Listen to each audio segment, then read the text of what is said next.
Steps into it. Pass is caught. Diggs! Sideline! Touchdown! Unbelievable! Vikings win it!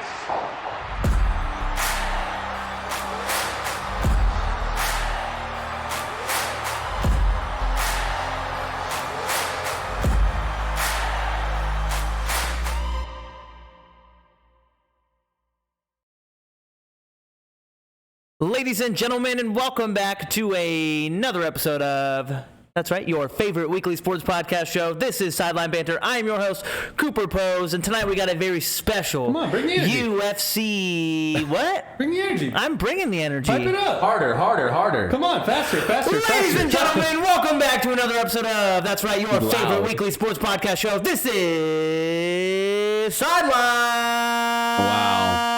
Banter. Wow. Join with me as always in the red corner. We have a fighter of weighs 200 pounds. I'll take it. With a Yeah. record of, I don't know. One loss, one no contest. One loss, one no contest. No contest. In Jiu-Jitsu.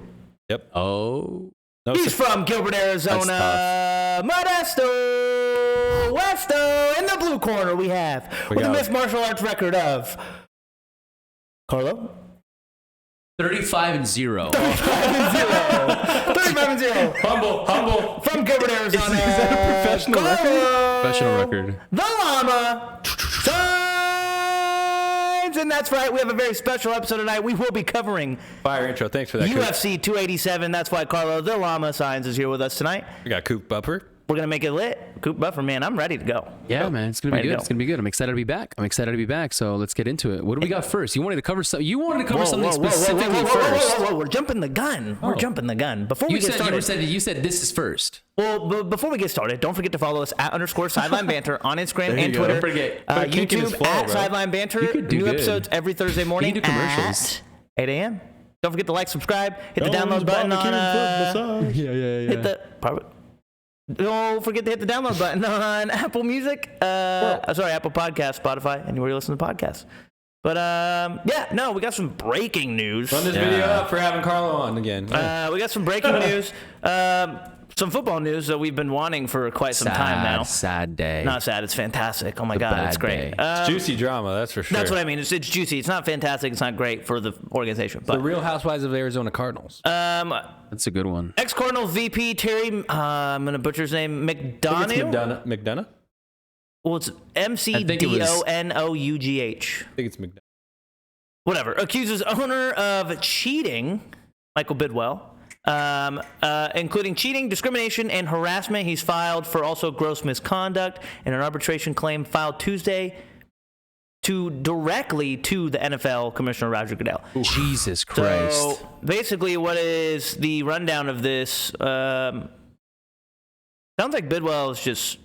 One of the things I know is he was cheating in terms of they were supposed to suspend Steve Keim for 5 games, and the report that was given to Goodell is claiming that at the time Steve Wilkes and Terry both had to use burner phones. Bidwell was forcing them to use burner phones to speak with Steve Keim, even though he was supposed to be suspended at the time. That's the only thing that I've seen so far.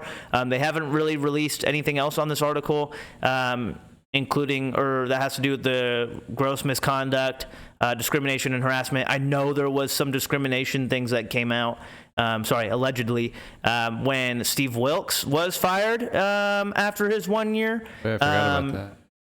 Harassment, to me, I can't really say anything on that, but the Cardinals right now just seem like, you said it before we started recording, they seem definitely like the worst franchise right now in the league. It just seems like this past offseason has just not done them any favors at all. Dude, and the coach freaks me out. He's creepy. Oh, yeah. Yeah, he is a little He's creepy. kind of weird. Explosions. Explosions. Dude, I would have been like, who the fuck is this guy, Insane. dude? I think You he guys was. hired this fucking guy? Rondale Moore Well, was like, I think the problem, what happened with the Cardinals was they were so...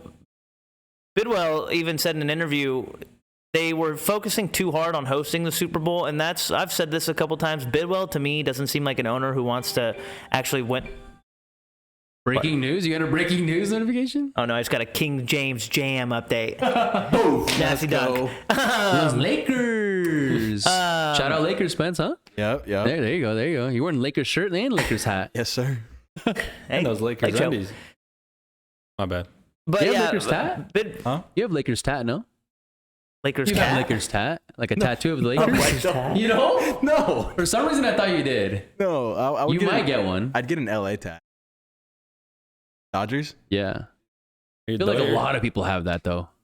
You got to do Lakers Doyers. or both.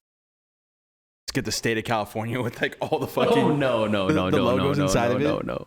Oh, here he comes. Oh, God. Welcome to the show, Herc. But yeah, as we were saying, Bidwell to me just doesn't seem like an owner who wants to actually go out and win a Super Bowl. The fact that he was super focused. I understand you're hosting the Super Bowl, but the interview where he said they put the head coaching search on pause because of the Super Bowl. Again, I understand because the Super Bowl's massive. He's a businessman. But at the same time, your franchise has been pretty much not great for a long time, and they've only had really the one fantastic season under Bidwell as the owner. Actually, Bidwell wasn't even the owner when they went to the Super Bowl. It was still his dad. So Bidwell hasn't really done much. And to me, this does not look good. I don't think this will be enough. I mean, obviously, unless something really comes out about him in regards to the discrimination and the harassment and whatever the gross misconduct means. I don't think this would be enough to force him to sell, but I would imagine a lot of Cardinal fans are probably at this point ready for him to sell. It's just crazy, bro. I mean, yeah, I know Justin Vaught, who's a Cardinals fan. He's ready. He thinks this is pretty much the only opportunity that the Cardinals will get to pretty much relinquish themselves from the grips of Bidwell. Because let's be real, they've ever since having that season where we really actually started to consider the Cardinals for the first time and thought they had a chance to do something. They have been on a exponential downturn the entire time. You have the suspension of DeAndre Hopkins. You have the injury with Kyler Murray. You have the clause in Kyler Murray's contract, after which thinking you secure your franchise quarterback, that would be a good thing for the franchise. And it ended up being drama and a scandal, essentially, because it just straight like butted heads between the franchise and Kyler Murray. And then you obviously have him not getting along with the whole Cliff saga that was dramatic all last year. He's still in Thailand? Cliff could be still inside. No, I He think he's bought a back. one-way ticket. Yeah, it was just a one-way. I think he got hired. I think He was like doing interviews. He got the, like, a lot of teams asked to interview with him, but I'm not sure. I think there was only a couple teams that he said he would come back and actually interview for. I could have swore he got hired by someone. He's still going to get paid from the Cardinals, correct? Yeah, he's still just getting paid. But you don't get paid once you get another job from a team. Then your contract just pretty much former one is terminated. Oh, I didn't know that. So that doesn't really do him a lot of justice to get a new job. He can chill and make more money do whatever. as a head coach that got fired dude. than Forget any. all the stress. Just wait until you're ride that contract out, get paid out, and then just get paid to live in Thailand and then run it back as a coordinator. Be a QB, be a QB coach. Yeah, when you want for whatever team that's good at the time. That's just so crazy. Yeah, that's one of the biggest gripes right now that the NFL has is because they have. I think there's 40 coaches that they have paid out right now that already have been fired over the last 5 years that are still getting paid. that's insane. Oh yeah, That's so Sean Payton's bad. getting That's paid, just so so isn't- much Yeah, money he just being was. fucking lost. Yep. Right to the garbage. Just because they hire these guys on 5-year contracts, a lot of it's guaranteed money up front, and then they get fired after the first year, and they have to pay them out the rest of that guaranteed money unless they get a new job. So most teams are fucking crossing their fingers that people love football enough to go get another job.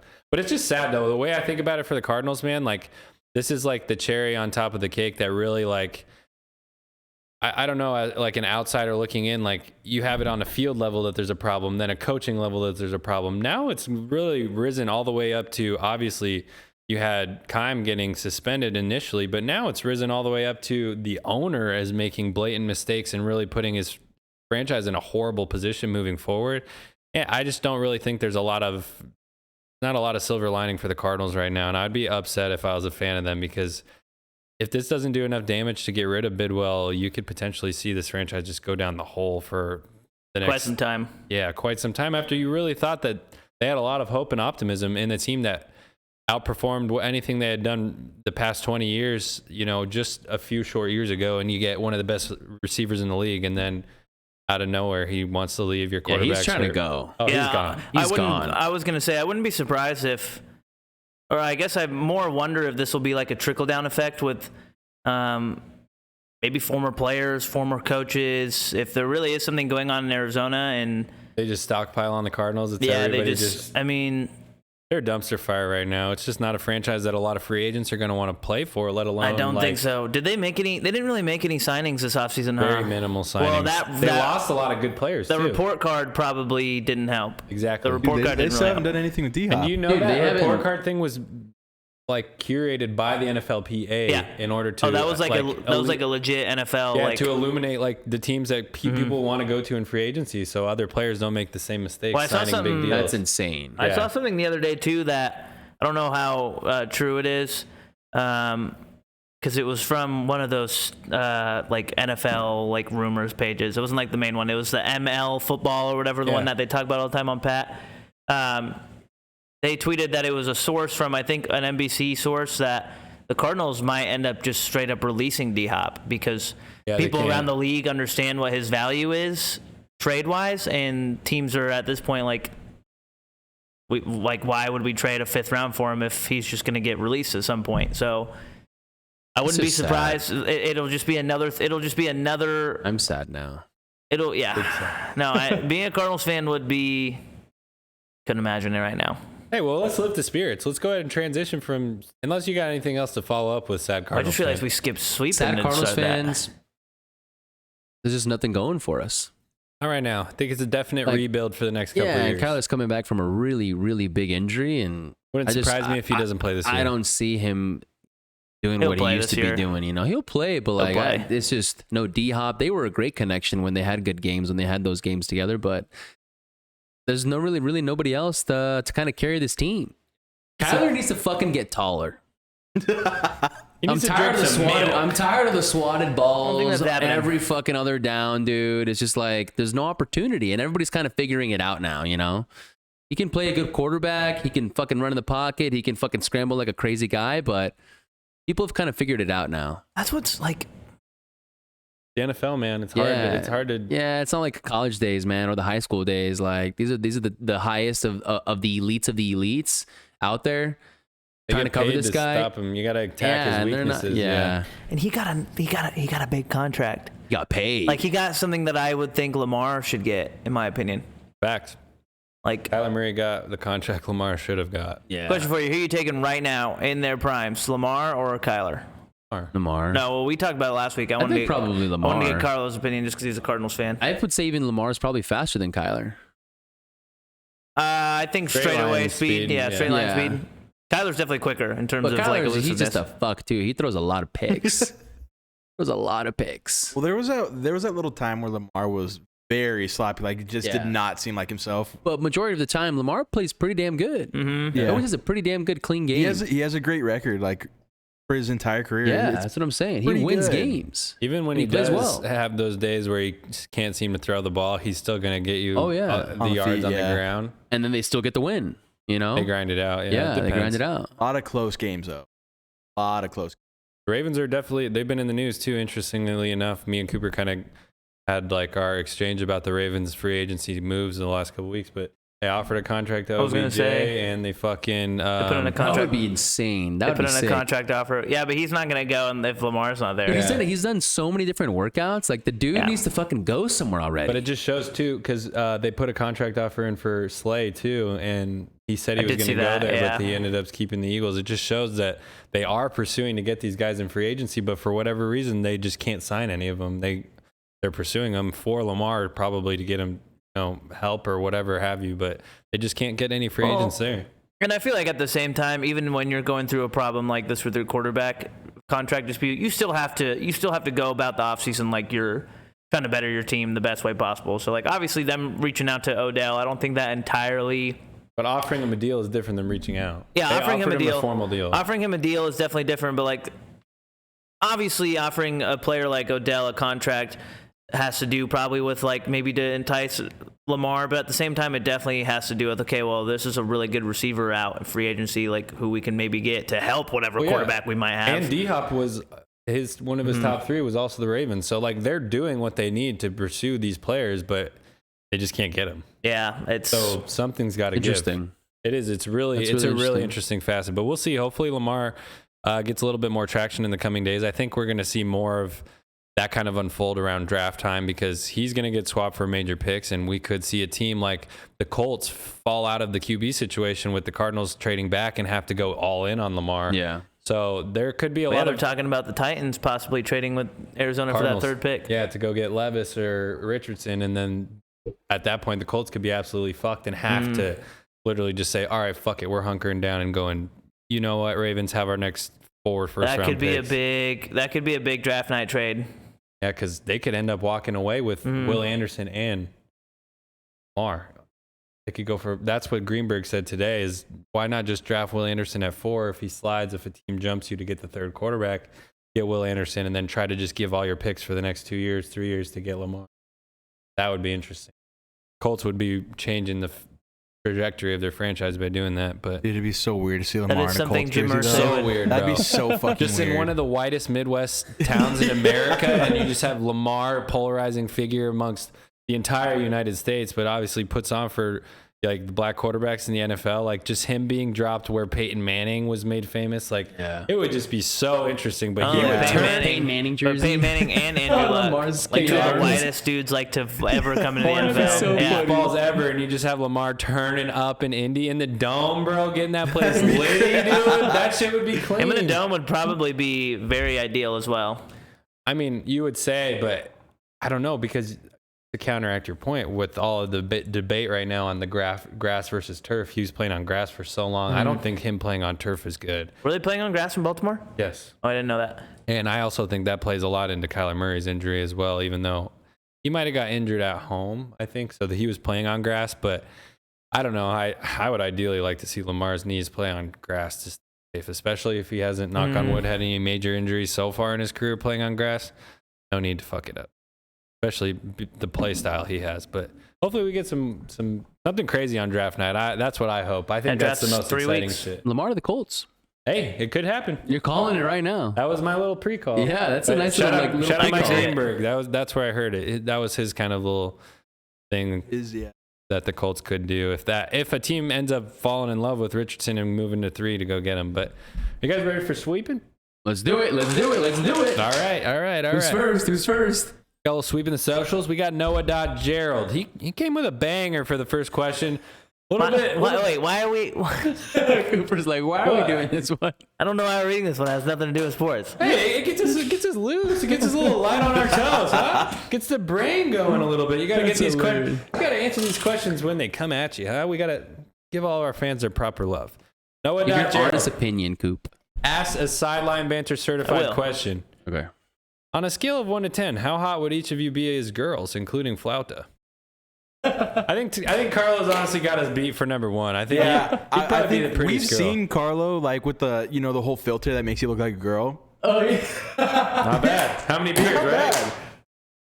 Scale of 1 to 10, I'd probably give a good 7. That's pretty good. You'd probably be a 7 or an 8, bro. I'm not playing. Probably be a nice Latina lady. I saw you at Dora hair. Oh, is that your look? Yeah, I think so. I think though that was like the first thing that came to me. I mean, let's be real here. Maybe bangs. Me and Cooper probably wouldn't be the prettiest girls. I was thinking I'm him. gonna be a 10, baby. I ain't selling myself short. I'm a perfect 10, baby. I'm gonna be 10. Be realistic. How many 10s ginger women are there? There's a good amount. I mean, there's some good-looking ginger women, but they're on both ends of the spectrum. You can get a really good-looking one. Hey, well, guess what? I don't care because I'm beautiful inside and out. I'd be a beautiful woman. I'd be a 10. Okay, a little bit of confidence. Love the confidence. The confidence in you shows. Yeah. But if we're being honest, you're maybe like an 8. Okay. There it is. Backtrack. Just get right back to it. I think you'd give me like a Jamie Lee Curtis vibe. Oh, I can see that. Freaky Friday, huh? You give me Freaky Friday. Hey, she looks great. Straight to the mom. Straight to the mom. What's Jake Paul's mom looking like, huh? That's probably my player comp. If we're looking at Paul. I love that he acknowledged that. You never takes it. Dude, it's crazy. At this point, this is the only person that I've heard that I really look like consistently is them. So it does. 2 people, me and Spence. It's unfortunate. No, it looks good though. No, I've gotten it from more than 2 people. But I'm saying that you should be it for Halloween. Like the whole boxing look? I could, I guess. Easily, you'd win the Halloween contest. If there was a Halloween contest, if there was a contest, like costume contest, what I'm trying to say, yeah, you would win. How are we feeling, people? Oh my God. Would he not win? Dude, I think it's a compliment. Personally, I think it's a compliment. Oh yeah, dude, are you kidding? It's not like he's an ugly guy. I mean, yeah, I guess I look like it. Dude, it's crazy. It's crazy. I'd probably look more like that. I'd look better if I had money like him. I'd be fucking real good looking if I had money like him. What do you mean? You already look good looking. Yeah, you're 10. Come on, you're 10, 10, 10. We're all 10s here. We're all right. Ben 10s. Now that we hyped ourselves up, should we move on? I mean, we all know Spence would be. Spence would be that. Spence would be a Sin nice. City. Whoa. Sin City. Oh, hell no. You always be like, I see you in like a Lakers dress, you know? Why? Like those dress, you know what I mean? I see you That's those you. girls That's just you. making those thirst trap TikToks just with the fat donk. Spence just said, Shaking it. shut All right. Spence would be a nice thick Latina. Oh. You'd be like a Lakers groupie. All right, let's move on. Watching the game, side court, like court side. One of the players are just secretly like on the down low. Just, Yo, what the whoa, my bad. Yeah, well, what Hey, happened? shout out to Gerald. you get so deep in it? No, we just gotta I'm just keep it being real. honest with the question, Spence. Be real, Spence. I thought it was just a rating, not a fucking scenario. I mean, fucking the Lakers players on the side just being a little your groupie. life, dude. You're one of those girls that LeBron just like low-key like You're on the court and like you're on the Twitter videos and you're like, yeah. Just And staring LeBron's at LeBron's meat. Competing with LeBron. Whoa! That's what that girl is doing in that video, Whoa. bro. The one that LeBron just like subtly looks over at. She's just like, oh my god. that's That you. King That's you. James.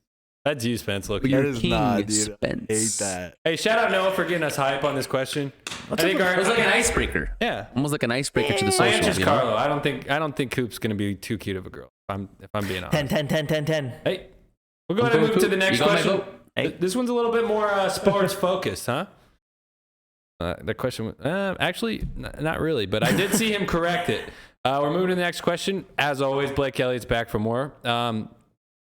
He actually just messaged as me and Carlo were watching a movie trailer before this. He corrected his question to the right name. I fucking told you. I told you. I'm like, I think he might have just because we looked up the person. Yeah. not the right person. Michael O'Malley, actor. Pull it up.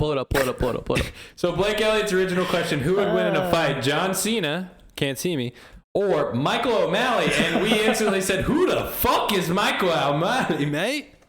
But after further deliberation, I've definitely seen this guy before. I don't know what movies he's been in. Like, he's been in like. either way, he's not doing shit to John Cena. No, but that's what's the funniest part about it because it's like that's who we thought he was talking. We thought he was talking about this guy. Shout out Blake. Yeah, Michael O'Malley. Michael O'Malley, Coop, John show it on your Cena. camera. I'm putting my Show it on life yours. savings on It shows John up Cena. better. Yeah, me too. To my camera? Dude, Yeah, it shows up better. Why don't you pull it up on the screen, huh? Yeah, you're right. I should have. Put the house on Do Michael not. O'Malley. No, not Michael O'Malley. John Cena, Michael Cena O'Malley. can't see me. Imagine those odds in the books. Minus 950 John Cena. Has to be. Yeah, but John Cena is. Are we? I mean, Bro. Sean O'Malley like actually fights. Oh, we're talking Michael Okay, O'Malley. now we're talking Michael O'Malley right now. Oh, Michael O'Malley. John Cena Yeah, could Michael fight O'Malley. though? No, I don't think John. It's not that I don't think John John Cena was Cena in the could military, fight. No, No, I think that was. no, it's just a part of That it. was a That's part just. of his It was own the movie. Marine. The Marine. Great movie, by the way. That, I watched that in honestly, theaters. no, that is honestly a great Marine is movie. a I watched it It is a in great theaters. movie. Have you seen 12 Rounds? No, I don't Watch think that. so. That's John another, Cena's a great it's actor. another John Cena movie. 12 You know about rounds. 12 rounds.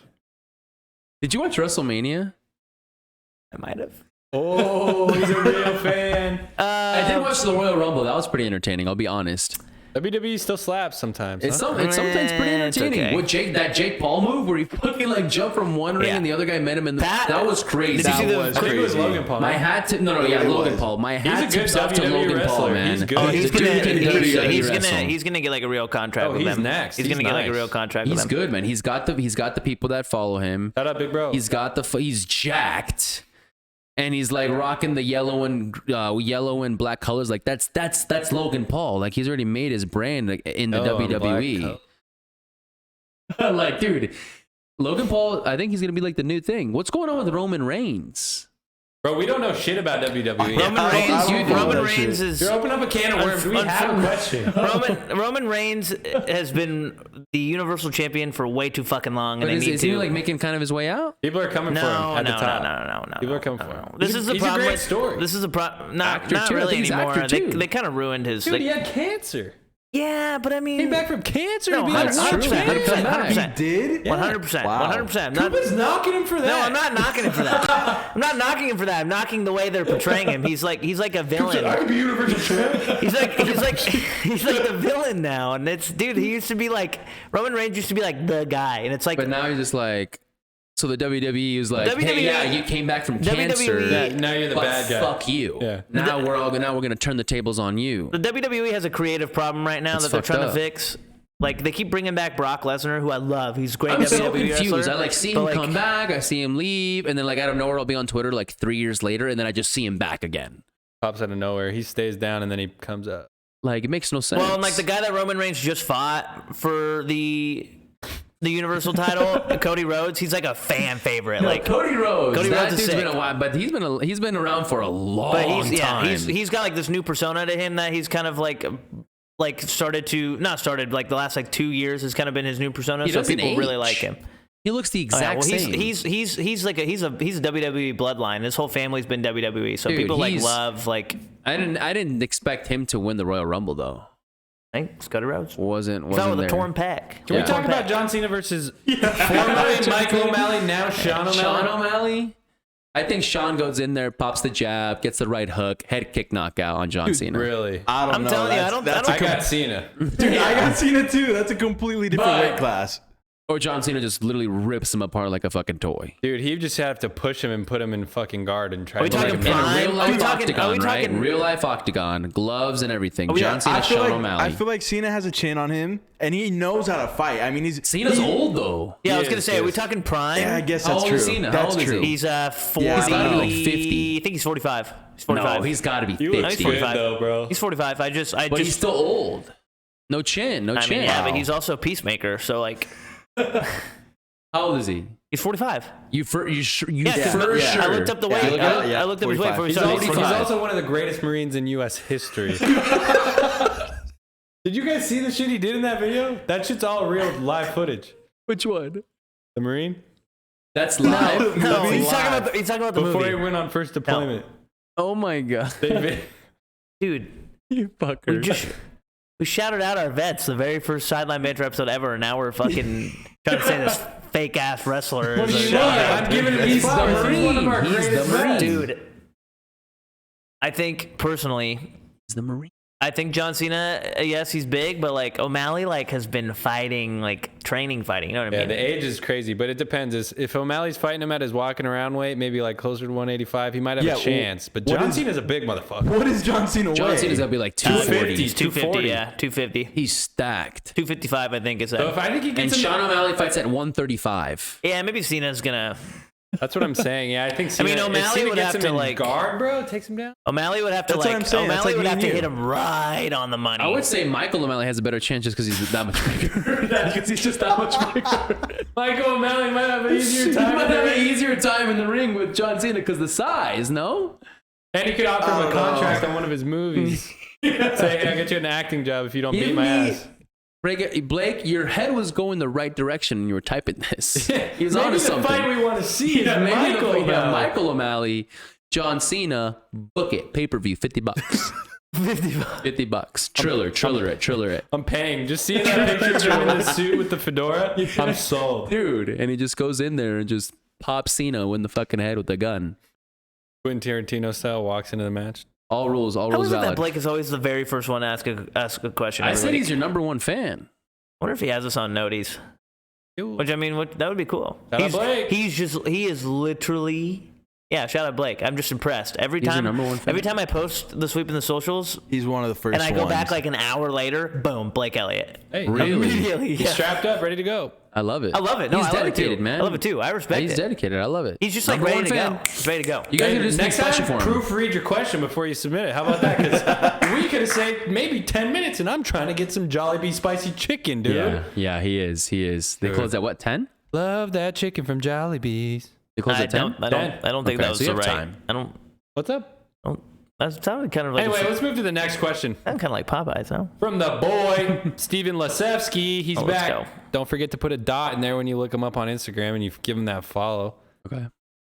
Who would you rather spend a day with? Rob Gronk or Aaron Rodgers? Easy question, easy answer from everybody, I think.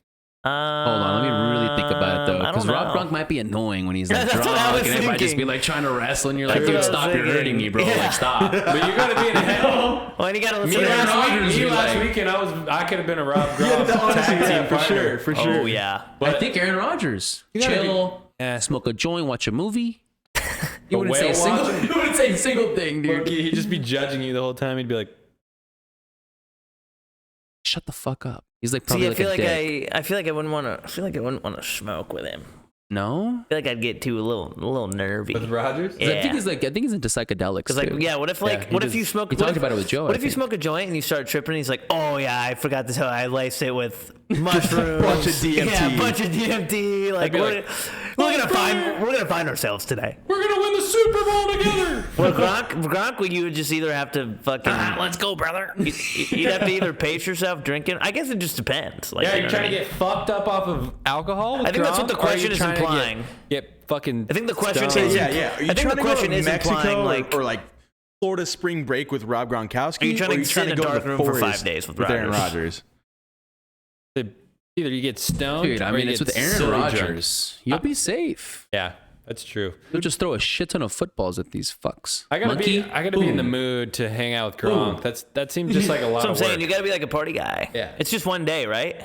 Just one day. You said? One day. One day. Yes, One day in the Amazon with Aaron Honestly, Rodgers. I'm gonna have to be honest with you. Probably Gronk. Now that I think about it. One day party though. Because Aaron Rodgers on this one. Honestly, if you hang out with Gronk one day party, that might be like the best party day of your life. could like be. you know what I mean? When Aaron has like his hair slicked back and he looks scary, he reminds me of the guy from Old Country, No Country for Old Men. Yeah. What's his name? Javier Bardem. I think it's Jeff Bridges. No. The guy that's like killing everybody. Yeah, Javier Bardem. That guy, but I know who you're talking about. He looks like that guy. That's who he reminds me of. He's like evil, like dark. No, he's like Aaron Rodgers is like a witch. He's like Dark Spidey. He is like Dark Spidey. Dark Spidey yeah, vibe. I like remember Dark last year Spidey. when he came out, he was fucking a witch. Who? Spellcaster. Aaron Rodgers. No way. Yeah, certified I didn't witch. know about that. He got caught with her like out in public. Are you serious? Yes, he's like into that shit, huh? Probably. Have you seen his tattoo? It's like astrology with like all of the crazy. What? I didn't even know he had a tattoo. Got Right it. here? Yeah, he has one. I've never seen it. Yeah, he just got it this offseason. He just got it. Last offseason. He's getting trippy. Yeah, He's getting trippy. That ayahuasca's changed. He's been trippy, bro. He wants to play for the Jets. He's probably gonna. I like that. Hey, we'll see. I think he snaps the They Jets get Aaron around. Rodgers in there, OBJ. It could be crazy, but I did hear news today. Did you see 49ers might make a light push to get Aaron Rodgers if Jets and Packers don't get a deal done? Really? Which would be the most ridiculous thing of all time.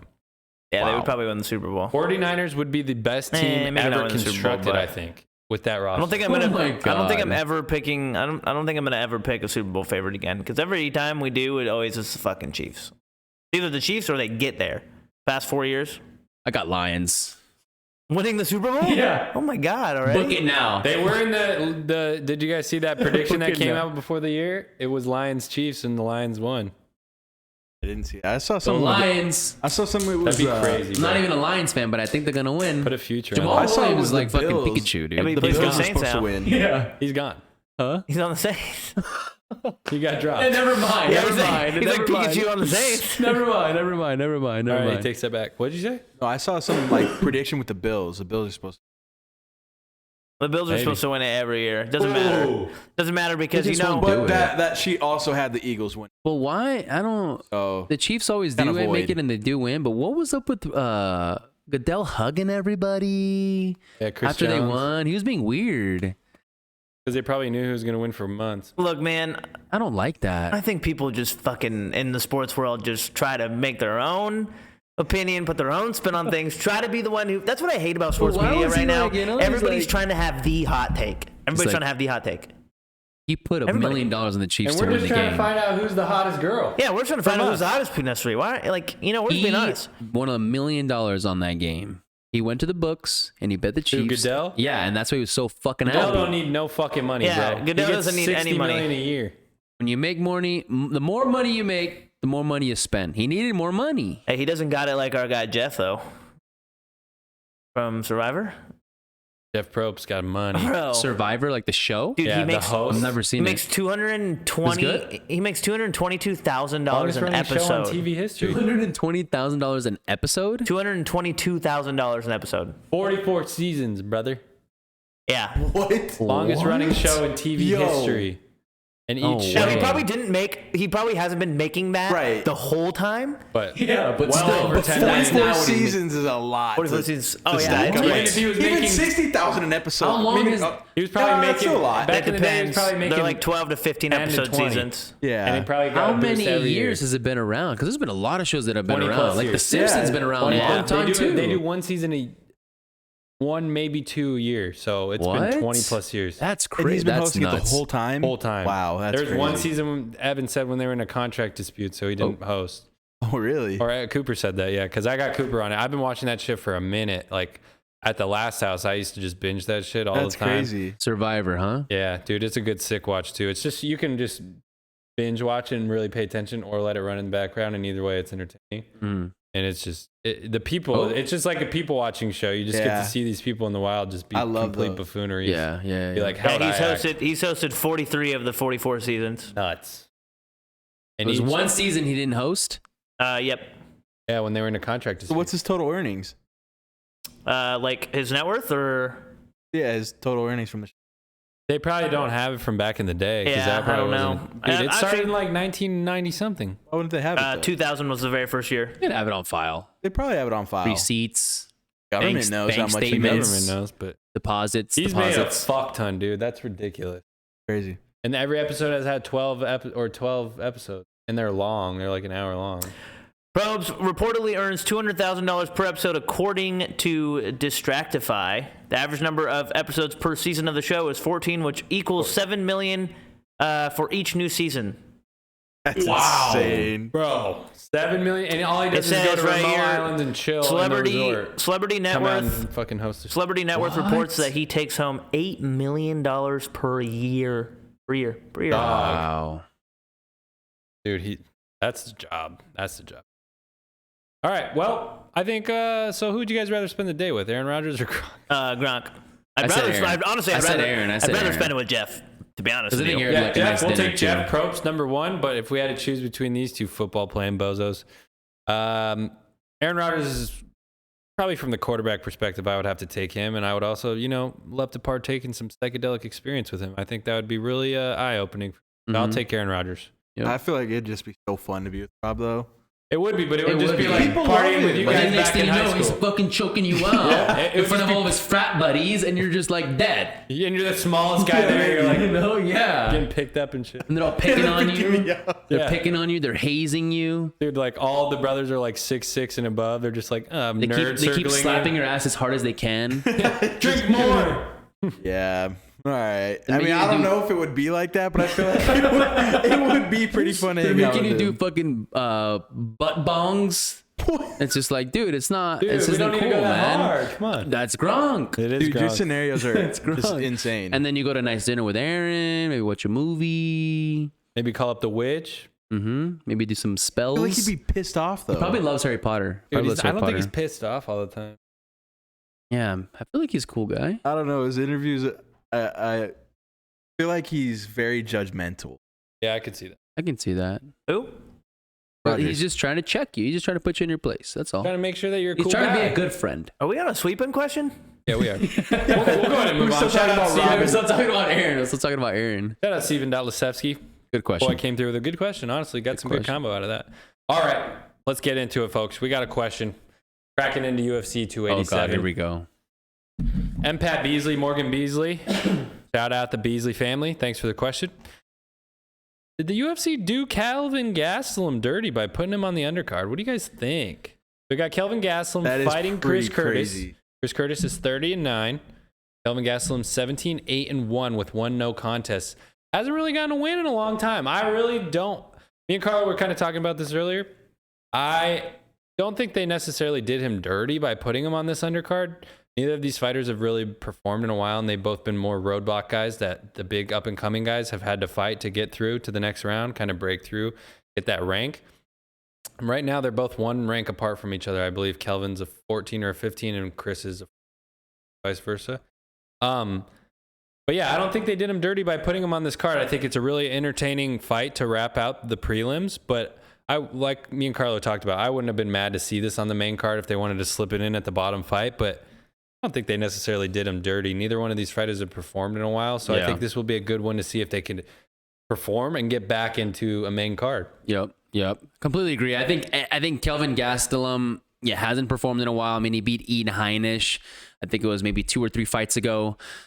He's not like a big prize name fighter, to be on the main card. I mean, obviously they went with Rosas Jr. Wild build too. Rosas Jr. at the start off the main card. But I think it's still to have the main event on a prelim is still not bad. You're just right before the main card, so people at that time are pretty much already tuned in. Yeah, for sure. That's the one that gets the juices really flowing. Huh? Yeah. So I honestly think that fight is going to be a lot closer than what people think.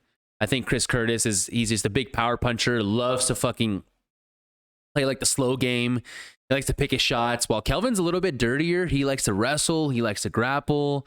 He'll really push the pace. I mean, if we think back, and I know this was a few years ago, and I don't even think Kelvin, how old is Kelvin? He's still pretty young. I don't have his age right now. I think he's might be like 30, 31 or something. He's definitely younger. So he's still like younger. 31. Yeah, 31. Yeah. So, and the dude has a lot of experience. And when he fought Izzy, he almost beat Izzy. He did. He hung in there for a while. He made it a really good fight. But I mean, like before Alex Pereira did what he did to Izzy, the last person to actually really give Izzy a good fight and really put him in a lot of danger, it was Kelvin Gastelum. Yeah. So we'll see how it plays out. Kelvin's been hanging out with Henry, Triple C. I think he comes out with the heavy wrestling approach, and if that's a successful game plan for him, he might beat Chris Curtis on Saturday night. For sure. Chris Curtis coming off a win in his last fight, which we can't put past him, but he also has a 5-inch reach advantage or 4-inch reach advantage, 75.5 to 71.5 Gastelum. But either way, I think it's a really intriguing fight whenever you look at it, just because both fighter has their clear advantages and their path to victory. So it's going to be like, who's going to be the better athlete or the better fighter that gets in the way of that path to victory for the other one? Right. Either way, it's not the most entertaining fight. I think that's why it's not on the main card, just because there's more hype around Rosas Jr. right now to put him on another undercard. But I don't think they necessarily did him dirty, but we might see. I mean, if we get a performance out of one of these guys, we could see him on the main card not too soon. Not too soon? Yeah. Agree? I agree, honestly, with pretty much exactly what you said. I think the Rosas and Rodriguez fight is a lot more intriguing just because we do have 2 young, up-and-coming guys. Especially Raul. Is that how you say his first name? Raul. Being so young and being undefeated right now in the 18. UFC. And winning. Mexico's on the map right now. Mexico is, I was going to say, Mexico is on. Belts. Mexico's pretty much sitting at the top right now of the UFC because they have the 3 champions right now. Yep. Crazy. And I just think, especially considering his UFC debut was so electric, winning in the first round. That was his debut, correct? The last fight, yeah. The last fight when he won the first round. Debut. I just think there is a lot of hype, and we know how the UFC operates. We haven't seen him fight any. We've never seen him fight anybody. Yes, that's true. Or for any time. But you know how the UFC operates. They operate on hype and who's going to bring the most noise right now. And blah, blah, blah. Backing off of agreeing with WWE. Well, I mean, Bo perfect Nicholas. timing. They just merged with the WWE. And he's just a young kid. He's a shit talker with that list, bro. I think, He's 18. That's so crazy. I think he just brings an extra excitement. Oh, he's the one that was just terrible at talking shit. Kind of, yeah. He's like, this guy's Santa Claus. Yeah. Oh my god, that shit was so cringy. Yeah. I think he brings a little more excitement to the card, and something people are. I mean, think about it. He's 18 years old fighting on the main event card. Like that's gonna make people think, oh my god, like there's an 18-year-old on the UFC card. Like picking off of an 18-year-old like 2 weeks ago. Like Sean O'Malley was coming up and shit. Picking off of what you like said this as well, young like, fighter. Huh? Like when Sean O'Malley was like first breaking into the UFC, he was like this young fighter. I thought, oh damn, this is kind of cool to see like this kid like up and coming. Yeah. This I kid's mean, it could be the actually a same kid. thing, but Dana, I mean, Rosas was on the Contender Series and so was O'Malley, but O'Malley was not that young. He just looked really young. Men's Yeah, Lakers that's are true. going in overtime. That's not good. That ain't good. Breach for 3. But like you said, Olynyk actually hit a crazy 3 to bring him within 2. And then Olynyk's on the Lakers? No, he's on the Jazz. Oh, I was going to say that's hilarious. But yeah, piggybacking off of what you said as well, Kelvin and Chris both haven't really done too much lately in the UFC. Nothing really exciting to be. I mean, don't get me wrong. They're big name fighters on the roster, and the records speak for themselves. That you would think that they would be in this slot over bigger names for Raul and Christian. Yeah, but stack division ranked fighters. Dude, that's kind of crazy. They're so far down that list. Yep, right. Like I said, I just think that fight brings a lot more to the card itself. Odds are in limbo in it, so the books still haven't decided who they like more because there's no odds right now. For who? For the fight. I see one. I see Kevin's a favorite. Oh, on mine it doesn't even have the odds right now, so they must have been changed. Yeah, ESPN has Kelvin's slight favorite. Yeah, he's favorite at 135. Yeah, slight favorite. Barely. So I can kind of see where they're thinking because, like, he's mean. He likes to wrestle. He likes to make it, pretty ugly. So, and Chris Curtis is just a very, like, when he fights, he's just kind of slower. His game is a lot slower. What also I don't like about Chris Curtis, he doesn't throw too many kicks. Much more of like a boxer. While Kelvin kind of likes to mix everything else up. Yeah. Now that I'm talking about it even more, I kind of like Kelvin, actually. He might get the win, and then he's going to open the main card with fucking Raul Ruiz. But to the question, do you think it's disrespectful that they put him on the prem? I don't think it's necessarily disrespectful. He hasn't really won or really earned his spot on a main card at this point in his career. Doesn't mean it can't change. Yeah. And I mean, there's a lot of big fights on the card too. It's kind of hard to squeeze everybody in, man. Yeah. Everybody wants to come to the party, not everybody fits, okay? For a guy like Kelvin Gastelum, hasn't got really many wins. Chris Curtis was the one who was kind of complaining about it the most. Chris Curtis was also as much as I'm aware. I haven't seen Kelvin complain at all. I've seen Chris very vocal on social media. And to be honest, Chris really hasn't beat too many big names. And when he did fight a big name, and that person was Jack Hermanson just pieced him apart. I mean, his record is phenomenal. He's 30-9. Yeah. Looks good, but like he has a lot of wins in the UFC too. But like nobody really big. And like I said, when he did fight a big name, when he had that opportunity, didn't really show up to fight. And they were like, all right, maybe we gave this guy a little bite, too much big of a bite than actually what he could actually chew. Let's knock him down a little bit more. I think that plays into He's big too. He's a big dude. He's got a lot of power. Shoulders, yeah. But it's just gonna be if Kelvin can make it ugly, Kelvin can mix it up. I can see his path to victory. But then I could also see Chris Curtis just boink knocking him out. Yep. So we'll see. Yeah, we'll see. But not disrespectful. I don't think as I don't much. think he belongs on the main card just because of his nickname. Action Man? That is whack. What is that? About that action. He's like Tom Cruise. Okay. About that action. They don't know that. They think I'm Tom Cruise.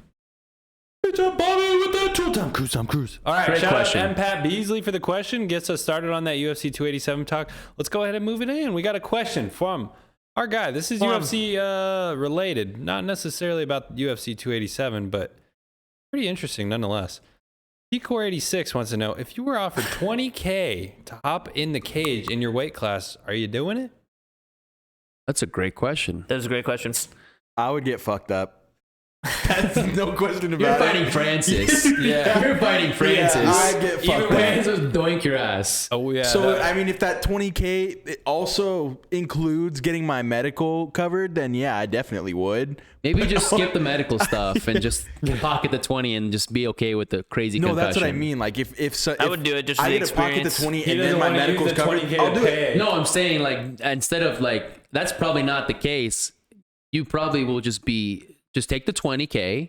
Even if you're badly hurt, just recover on your own like the cavemen, so you don't have to spend the money on the medical bills. Oh, okay. Well, you're signing a contract with the UFC, I would hope, so your medical expenses, I think, would be covered under insurance. I don't think it said contract, though. I think it just said 20K. Yeah, just 20K. Damn, you're hopping in the cage in your weight class. I don't think this is by the UFC, though. Huh?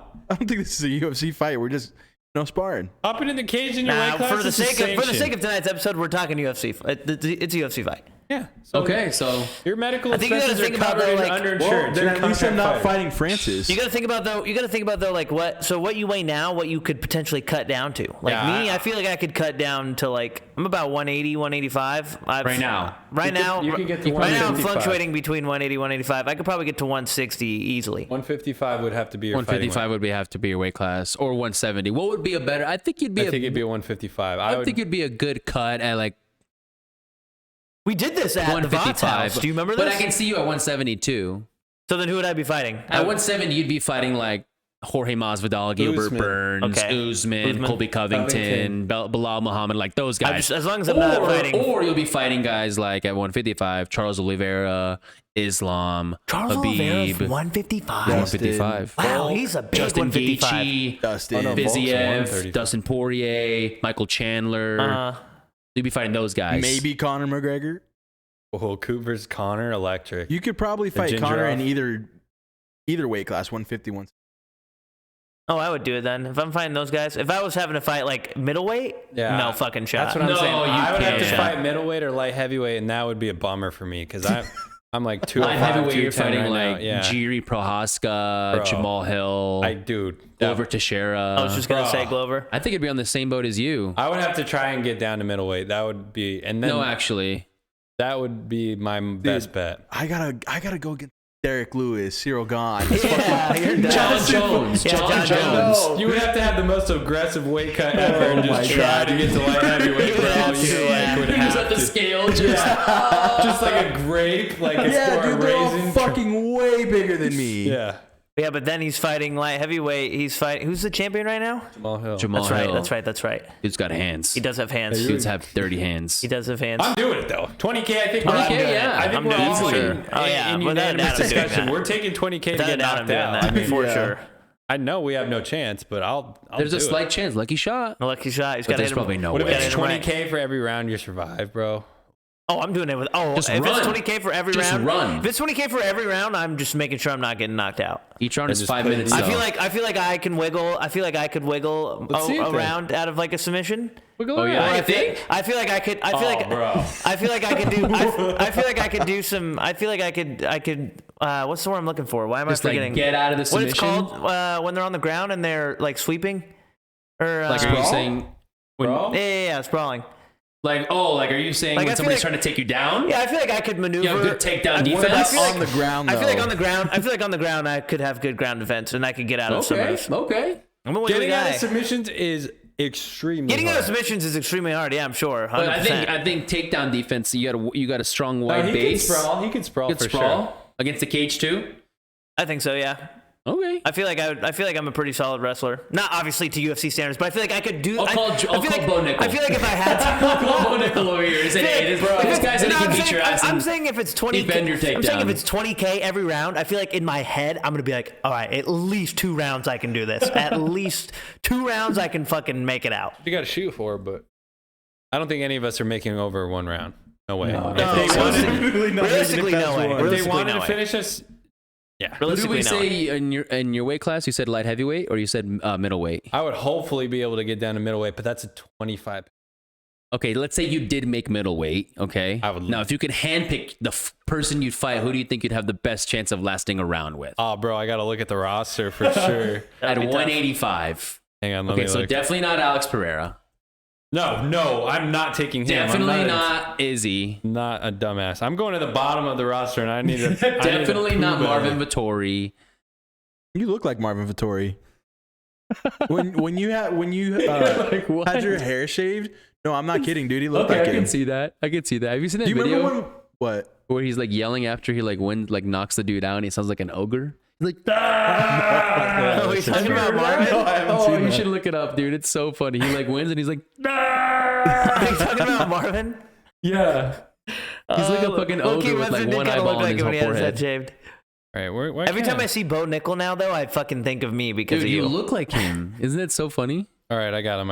All right, let's see. You could handpick one guy. You think maybe the last one round. These are not even current guys, but these are fucking in the fucking game. Try to think of like somebody super shitty at 185. I don't even know who I would go against. I think me and Darren Till. I could last one round. I don't think I could. Maybe tied to Ivasa. I was thinking that, but I don't know. You guys are kind of like same body type. He's got hands. Oh, bro, that would be brutal. But you got hands. You got heavy bombs too. Spencer does have bombs. If you really want to tie, I guarantee you he'd be like, "Oh fuck, I respect this guy." I'm not a fighter. Like these guys are trained. Like I'm not at that level. You and Ty would pay to see. I would pay to see that. That'd be crazy. Dude, your What's head his height? Because I could probably stand up with him. He's not even that tall. Yeah, he's not that tall. I think I'd have the best chance standing up with him, but like... Dude, he's pretty big. He's like 6'1", 6'2". He's 6'2". Yeah, but most of the other guys are a lot bigger. Honestly, there is a heavyweight I think you could beat. He sucks. His name is Gian Viante. You'd probably give him the hit. hands. He could beat... You think you beat him? Ty is like a beer belly. Ty's 6'2", 265. You think Spencer's gonna... Ty's 6'2", 265? Mm-hmm. 6'2", he's kind of tall. Okay. Dude, I'm kind of small to be in the fucking heavyweight class, dude. I'm 5'10". Yeah. You just have to swing for the fences, Spence. Yeah. Get him out of there as quick as you can. The 155, dude, 170 probably There's would be... There's no way I'm winning it. I just got to last at least one Derek round. Lewis. That was impressive when he did that. Yeah. What'd you say, Coop? The 170, like 155, 170 would probably be solid for me, I think. Yeah. Give me Johnny Parsons. Chris Weidman. But okay, yeah. Chris Weidman. I'm calling Nick Diaz out of retirement. I'm taking him. You could probably take He's old. Yeah. No, he's old. You could probably take. Take a round. I think he would fucking destroy me. But like, you could probably take him. He's old. Just so casually He's talking been training MMA for like 30 years. Spence, you want an update? Oh, well, is it good? On the game? Yeah, let's hear it. 133, 132, 38 seconds left. Lakers are up. Oh, shit. Still not very comfortable. LeBron just hit a clutch bucket to go up. That's nice. Wow. All right, unanimous answer. We're all hopping in the cage for 20K. We're signing contracts as 1099 fighters from Dana White, and we're getting our medical expenses covered by insurance. So we're covered on that route. It's a 20K profit. It's just 20K profit no matter what. Maybe like 20K and like... Who are you fighting? Yeah, who do you Me? get? Yeah. Yeah, who are you fighting? You would get So down. I'm like 190, 195 on a heavy day. You're getting down what? So I can probably cut down to like... I don't even know if I can do 155, bro. Probably have to be 170. Yeah, you'd have to fight Coop. I'd be a pretty big 155er, to be honest. You'd be big 155, yeah. 170. I'd go and fight Jorge Masvidal. Me and Jorge? I feel like I could be Jorge. Cocky Jorge. Yeah. Bro, and he just needs you worse than Ben Askren. Just fucking puts Carlo. That's who will fucking beat Ben Askren. We'll take Ben Askren. Yeah, but would we though? No, he's an elite wrestler. He's an elite wrestler, but still just the knee. As soon as he fucking goes for the fucking takedown, knee to the fucking head. We would have to try and stand with him and give him the Jake Paul. Jake Paul beat him. He knocked his ass out. Was it fake? Yeah, See, that's what I don't know. Was it fake? It's all fake. Whenever he walked The away, leg knockout fake? It's all fake. when he walked away with his wife and he's just like so happy, like Yeah, he's so happy because he just made more than he ever made in his fucking fighting career in his life. I feel like he made a lot I feel like it of might money. have been a little. Could have been. I don't know. Shout out T-Core for the buzzing ass question. Yep. Always brings bangers when he hits it up for a question. I believe he's in full recovery. Yeah, I think he's doing better. He's about to do some work on my car. Really? Shout out T-Core. We'll see you soon. Maybe Getting it wrapped? Gonna black it out, yeah. Black her out. Okay. T-Core's the man to do it, and I know. Hit up T-Core 86 if you need any car. Anything car related. Honestly, anything related. Anything related. Honestly, anything Car related. drones. If you need some granite cut? Granite. Hey, maybe you need something animated. You need him to fucking... He's been doing some animations lately. He has been You need doing him that. to switch a doorknob. He made the intro. He did make the intro. He did also make the intro. Man of many talents. T-Core wears a lot of hats, and he's good at pretty much all of them. He can fly planes. He's got his license. I called him the other day freaking out. He does. My God, he can do Because I anything. backed into like a pole, and my bumper was just super dented in, and I scratched some of the paint. Can I fix this? And I was like, bro, you think I can fix this? And he's like, send me a picture. I sent it to him. He's like, we can fix that, bro. Let's go. The next day, I sent him money. He ordered all this shit to get my shit buffered out. Ordered it, went to his house. No way. Buffered it all out. It was like it never happened. Dude, shout out T-Core, bro. Shout out T-Core, man. That's insane. Yeah, it was crazy. Yeah, it was like in a wait 24-hour span. Dude, he's a dog. Crazy. Amazon Prime called me. It's here. Works I'm coming quick, over. dude. I love that. Yeah, he does work quick. We're going to see him. He's going to put the chrome delete on my car. So we'll see that soon. Shout out T-Core. Shout out. Give him some business if you guys need some car alterations. We got another question. This one's actually fight related too. So block talk to him. Jack Partridge, the man with the plan. UFC guy, huge Jags fan. One of the only I think you'd ever meet in your life. Wants to know, Jorge Masvidal, if he defends the takedown and fights behind his jab, can he get a decision win or a KO upset? That's the only path of victory I see Jorge Masvidal winning this fight is if he can defend the takedowns. Now, he did defend the takedowns pretty well against Usman in the first fight. True. He did defend the takedowns really well, but then for some reason, he could not figure out the takedowns against Colby Covington. So that's kind of like the last real wrestler we saw him fight against, and he got fucked up for all 5 rounds against Colby. Yep. And I would think that Gilbert's maybe a little stronger than Colby. Yeah. He's stacked, Gilbert's a dude. fucking zombie. He's a fucking pitbull, dude. He's stacked. Yes. But you can never count out Jorge Masvidal. But as of lately, man, he's just really disappointing. He doesn't look the same to me, bro. Dude, he doesn't look like he trains that hard. He just looks like he's skinny fat, and he's like, I'm here to fight. Like I'm here to just fucking get the win. But if you watch the videos embedded, he's doing his due diligence. He's swimming every day. He's going in the morning and running track laps. He's doing the sauna and the cold plunge every day. Like, he's about his business. But it's just very also interesting watching these videos so far. He's he has a compound in Miami, he's fighting in Miami. That's the other thing too. Like, he's fighting in Miami. But Burns is also from Florida. He trains in Florida at Sanford MMA. Trains and lives in Florida. So it's 2 Florida guys that will both feel like they're at home fighting. Obviously, Jorge's ties are very more Miami in general and Florida. For sure. But it's just interesting. I've been watching the videos, and Jorge has this compound in Miami, and he's just got the guns everywhere and living the Scarface type of lifestyle, has the pit bulls running around in the back, and he's just hanging out with Buffalo Bills left tackle Deion Dawkins in every video. Deion Dawkins is just in the house, posted with them, very dim lights, and then his coaches are there. Very interesting too. It's his team is all Trump guys, he's big Trump Republican guy. guys, big Republican which guys, is very interesting. But it is what it is. I just didn't.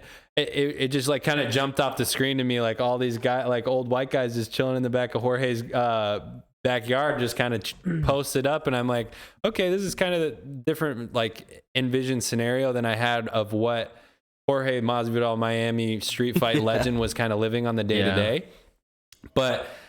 Yeah, I really think it's an uphill battle for Masvidal to get a win in this one. I definitely just think that this would have been a better suited challenge maybe a year or 2 ago when his hands were a little bit more live and he was coming off of that knockout knee, or he really had some more pressure to put on. Because right now I just don't think that Jorge does enough on the stand-up to scare Burns, because Burns knows he can take him to the ground at any point, and if he does get in trouble. But we've also seen Burns get into some trouble as well in the stand-up, but he's weathered the storm. He got knocked out by Usman, didn't he? Yeah, from a fucking jab. Yeah, that's crazy. It was a quick jab, and then he just finished him. He also hurt Usman. Yeah, he hurt in the first Usman round. Bad. In the first round, Bro, yeah, bad, and he couldn't finish it. But if you look at that Hamzat fight, bro, he literally went demon mode and stood up with him for all of those and went through a lot of punishment to get through that fight and didn't get knocked out.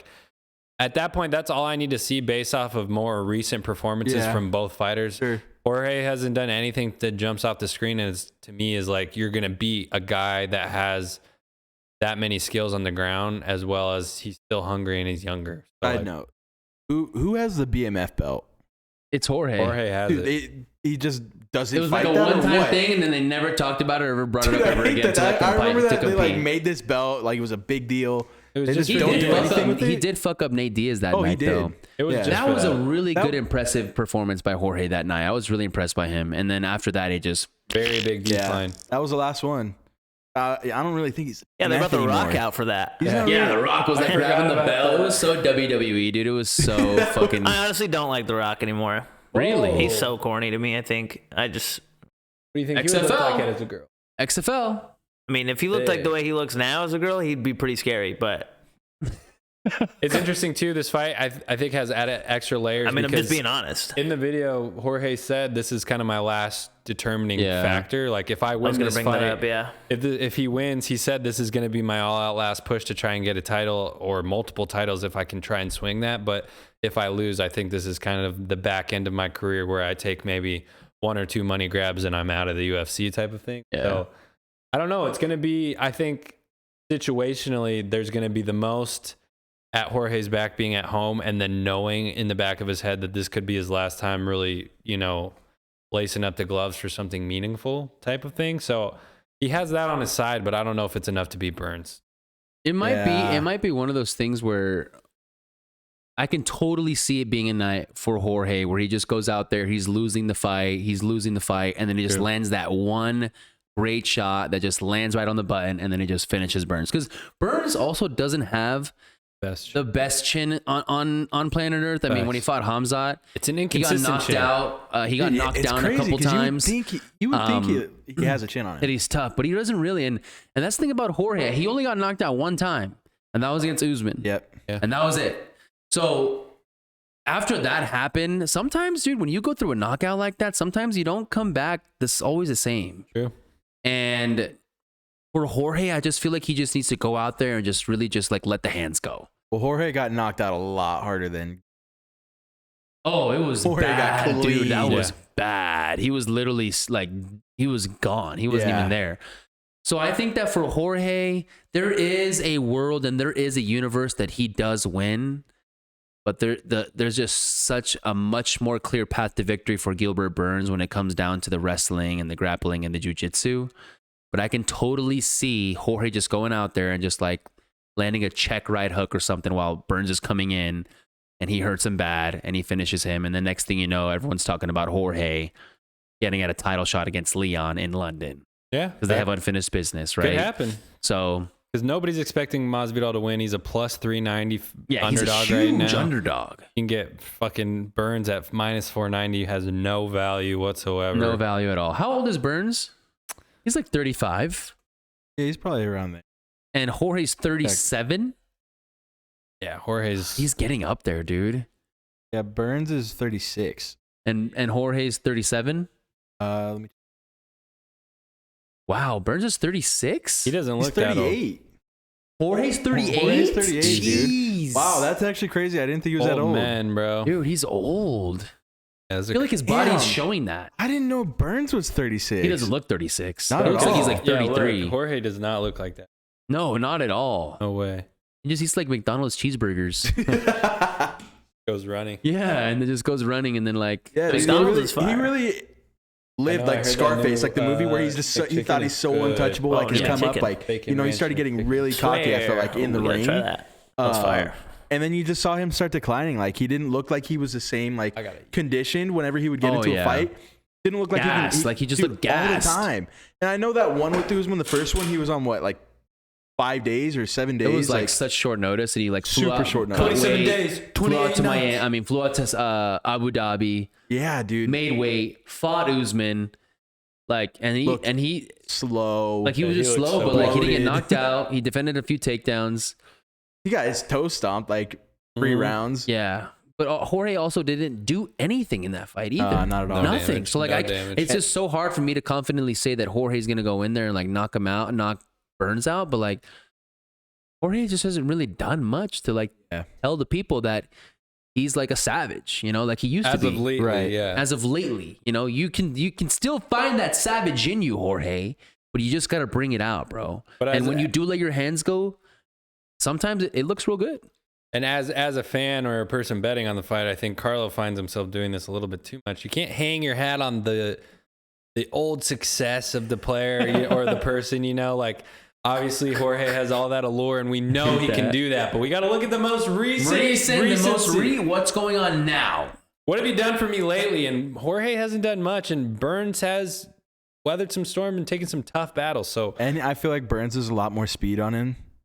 yeah, I think the age definitely shows, even though they're both kind of old heads at this point. And Jorge, professionally has 20 more fights than Burns, and in the streets has 60 more fights than Burns. Yeah. So, like, I feel like he's going into this fight like a street fight. yeah. Like he's going in there, I'm just gonna fight this dude and fucking That's what I feel- be tough and try to knock him out. That's But what like, I felt about a lot of his last and then fights. he like goes in there and then he just gets completely outclassed from these guys because like I just feel like he's just not taking it to like at that serious note like these other guys are. He's just so like Street Fighter minded, I feel like, too. I don't know. This is an interesting point that just kind of passed my head, but like we were talking about the WWE earlier. What do you guys think? Like, I feel like a lot of these fighters, once they get to this like character level status, like Conor, like Jorge, like they kind of turn into WWE star. Ronda Rousey, they turn into WWE personalities, and the fighting goes out the window. It's almost like I've made it. I have what I started fighting for in some instances, and then they just fall off. Like, I wouldn't be surprised if we see that more now that even with like UFC and WWE have merged into one company. And we're gonna see how that goes. What if you just start noticing that just the fights are fake? They're like fake hitting each other in the octagon. Wait, they merged? Yeah. The ownership group for Endeavor owns WWE or owns one of them, and then they purchased it. It was WWE.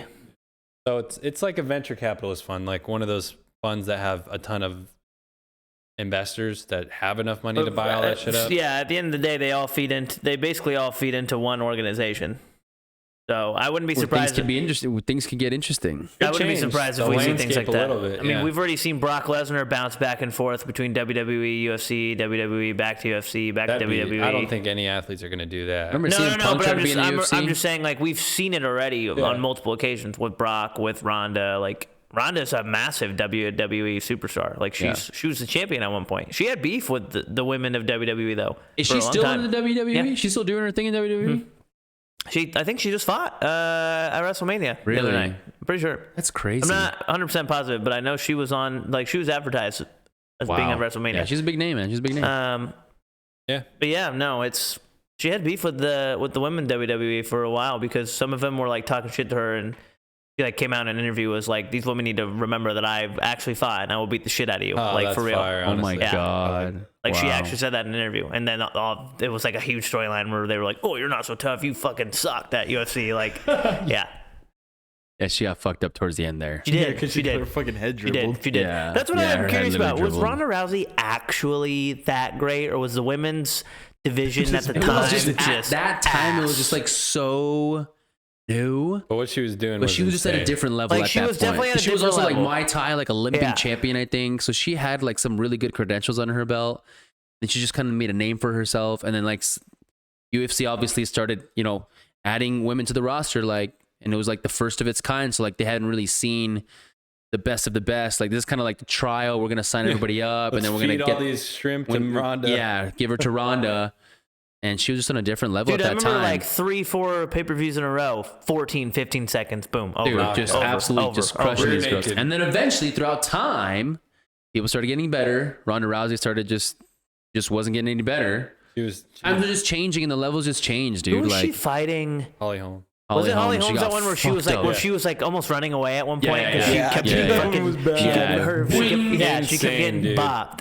She never fought Nunes, did she? No, I don't think so. No, I don't think so. No, I think she would have got destroyed. No, that would have been bad. I've never seen that knockout. Yeah, that would be sick. But no, yeah, and then Holly Holm came, and then she kind of took over, and she's still at the top of the division, man. Yeah, she looks good. Yeah, she just signed. She looks old as saggy as fuck. Yeah, but she still fights. Dude, she's strong. She signed a new contract with the UFC. Yeah, she signed like 6 more fights. And I'm like, how many 4 fucking fights do you have in you? She wants to go for a title run again, bro. That's crazy. She looked pretty good. She just has so much experience. Like she's really well-rounded. We never got your opinion. I'm gonna butcher her name. She just lost. Oh my God, Valentina Shevchenko. What are your opinions on it? Do you think she wins the title back immediately, or do you think this girl who beat her? I mean, dude, when I was watching the fight, Alexa Grasso was landing some really good shots on Valentina, dude. Like her boxing was crisp. Yeah. Valentina was still winning the fight, but I'm saying like Alexa Grasso was not afraid to stand in front of Shevchenko and exchange. And she got Shevchenko's respect because she landed a lot of great shots on Shevchenko. Do you think that spinning back kick was what really? Like right up against the cage. Yeah, do you think that was like? Do you think that was part of the training? But do you think that was like just like an idiotic move by it's just like I personally have never really been a big fan of the spinning shit. Yeah, like spinning back fists. I mean, obviously we've seen spinning back fists turn into like crazy knockouts, but like spinning kicks, like it's just like at that highest of the levels of all levels of fighting, it takes one little mistake, dude. 100%. One tiny little mistake. And a spinning move can get you to make a mistake. And Alexa Grasso's team has seen her do that, and she overextends sometimes, and you just immediately have just the opening to take her back. Took her back, got on her back, strained her out, got her neck, and it was over before we knew it. I could not believe, dude, I was like... Yeah, I was shook. I was shook, dude. Oh, yeah. Parlay killer. Yeah, I was shook, and like it was kind of what happened with Juliana Marquez and Amanda Nunes. Yeah. But I think Valentina comes back, doesn't do the fucking spinning Juliana shit. Pena. Oh yeah, Marquez, I was like, that's the fucking That's Julian Marquez. Julian Marquez, I was like, I like him. Julian Marquez. He got fucked up. Yeah, he was the one that got fucked up by Mark. Yeah. But Barrio, yep. no, I think that they're obviously going to rematch. You got to give Shevchenko the rematch. And I think Shevchenko rematch, just comes in there. Immediate. Has to be. Yeah, I mean, she probably goes in there. Really Takes care of business. Same game plan, takes care of business. Just don't do the spinning shit, because we obviously know that she's a great grappler, great jiu-jitsu artist. So she was winning the fight. It's just one of those things where you make one little mistake, dude, and you're no longer champion. Yep. And she took advantage of that. So not taking any sort of credit from Alexa, man. She fought a great fight. She did what she needed to do. She saw the opening. She took advantage of it. She finished the fight. Her team was talking about that exact the exact position, you know. So it's just like you're at that highest of all levels, and it just takes one little thing. And Valentina got caught. Yep. She is the best of the best, but they all still make mistakes. Yep. Unless you're John Jones and you don't make any mistakes. But we could also see a situation like Usman made a mistake and got knocked out after beating Leon. Same exact situation. Gives up the belt and now he fights might not him again, ever win it again. Might not ever get it back from Leon. So we could see the same thing. Maybe Grasso's here to hold the division down from that Shevchenko. To me, I feel like is where UFC is so WWE, because Usman's already cleared so much of that division. Yeah. There's not many more fights to make for that. Like, I don't know. I feel like having Leon now creates a lot more competition with the rest of the division. So now there's a lot more potential fights you can make. And I don't know. See, not that it would get boring with Usman being at the, having the belt and fighting, doing all that shit again. But no, I feel like it was scripted, because to me, I know you have to beat the champ, but I felt like Usman was fucking running that fight. I think he won. Interesting. What if Leon lost a point, right? He lost a point. He lost that point. I thought he lost 2 Usman points. won like 2, maybe. I thought he won maybe 3. It was a close fight. Dude, there's no way that there was a fucking a 10-8 that they gave to Leon. I don't think that. Some of the judging has been fucking bad, dude. That's what I mean. That's where I think it's so bad. There's no way it can continue to be at this fucking level, dude. I mean, I personally thought that Usman did not do enough to win the fight.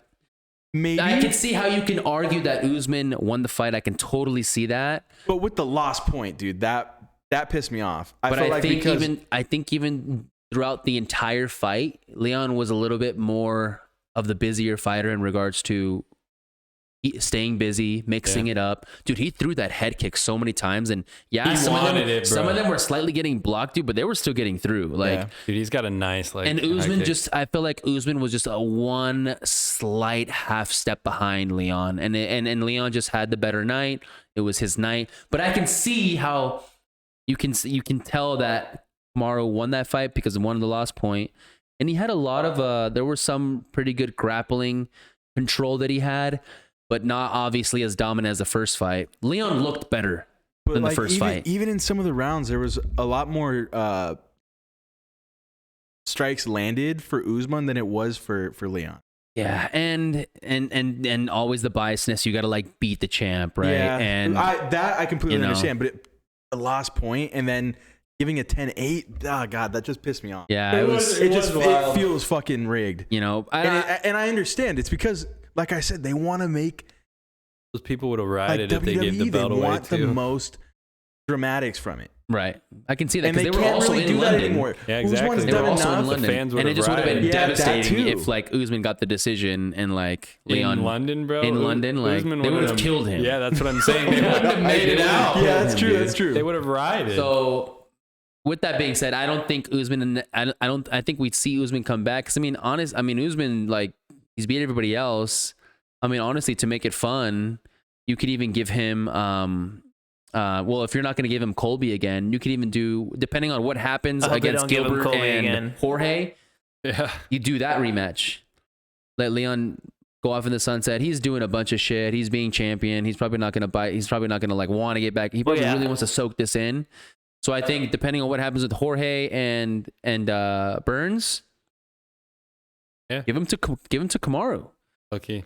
You can beat him, then you get to if you beat Okay, Kamaru. let's see Burns and Kamaru What again. about Colby though? That'd What be about sick. Colby? Because Dana clearly wants Colby. He wants Colby to fight. He wants Colby to fight. He went all the way to London. He fucking made weight. Whatever. Yeah, It's all about because he was the respect. backup fighter, wasn't he? Yeah. Right, he was the backup fighter. It was crazy because no one had any idea. That never got leaked out. He just showed up on weigh-in day, and it was crazy because they're like, "Oh shit, we might possibly see a Colby Covington fight tonight if That would be if something wild. went wrong in the weigh-ins or somebody got sick or somebody went out."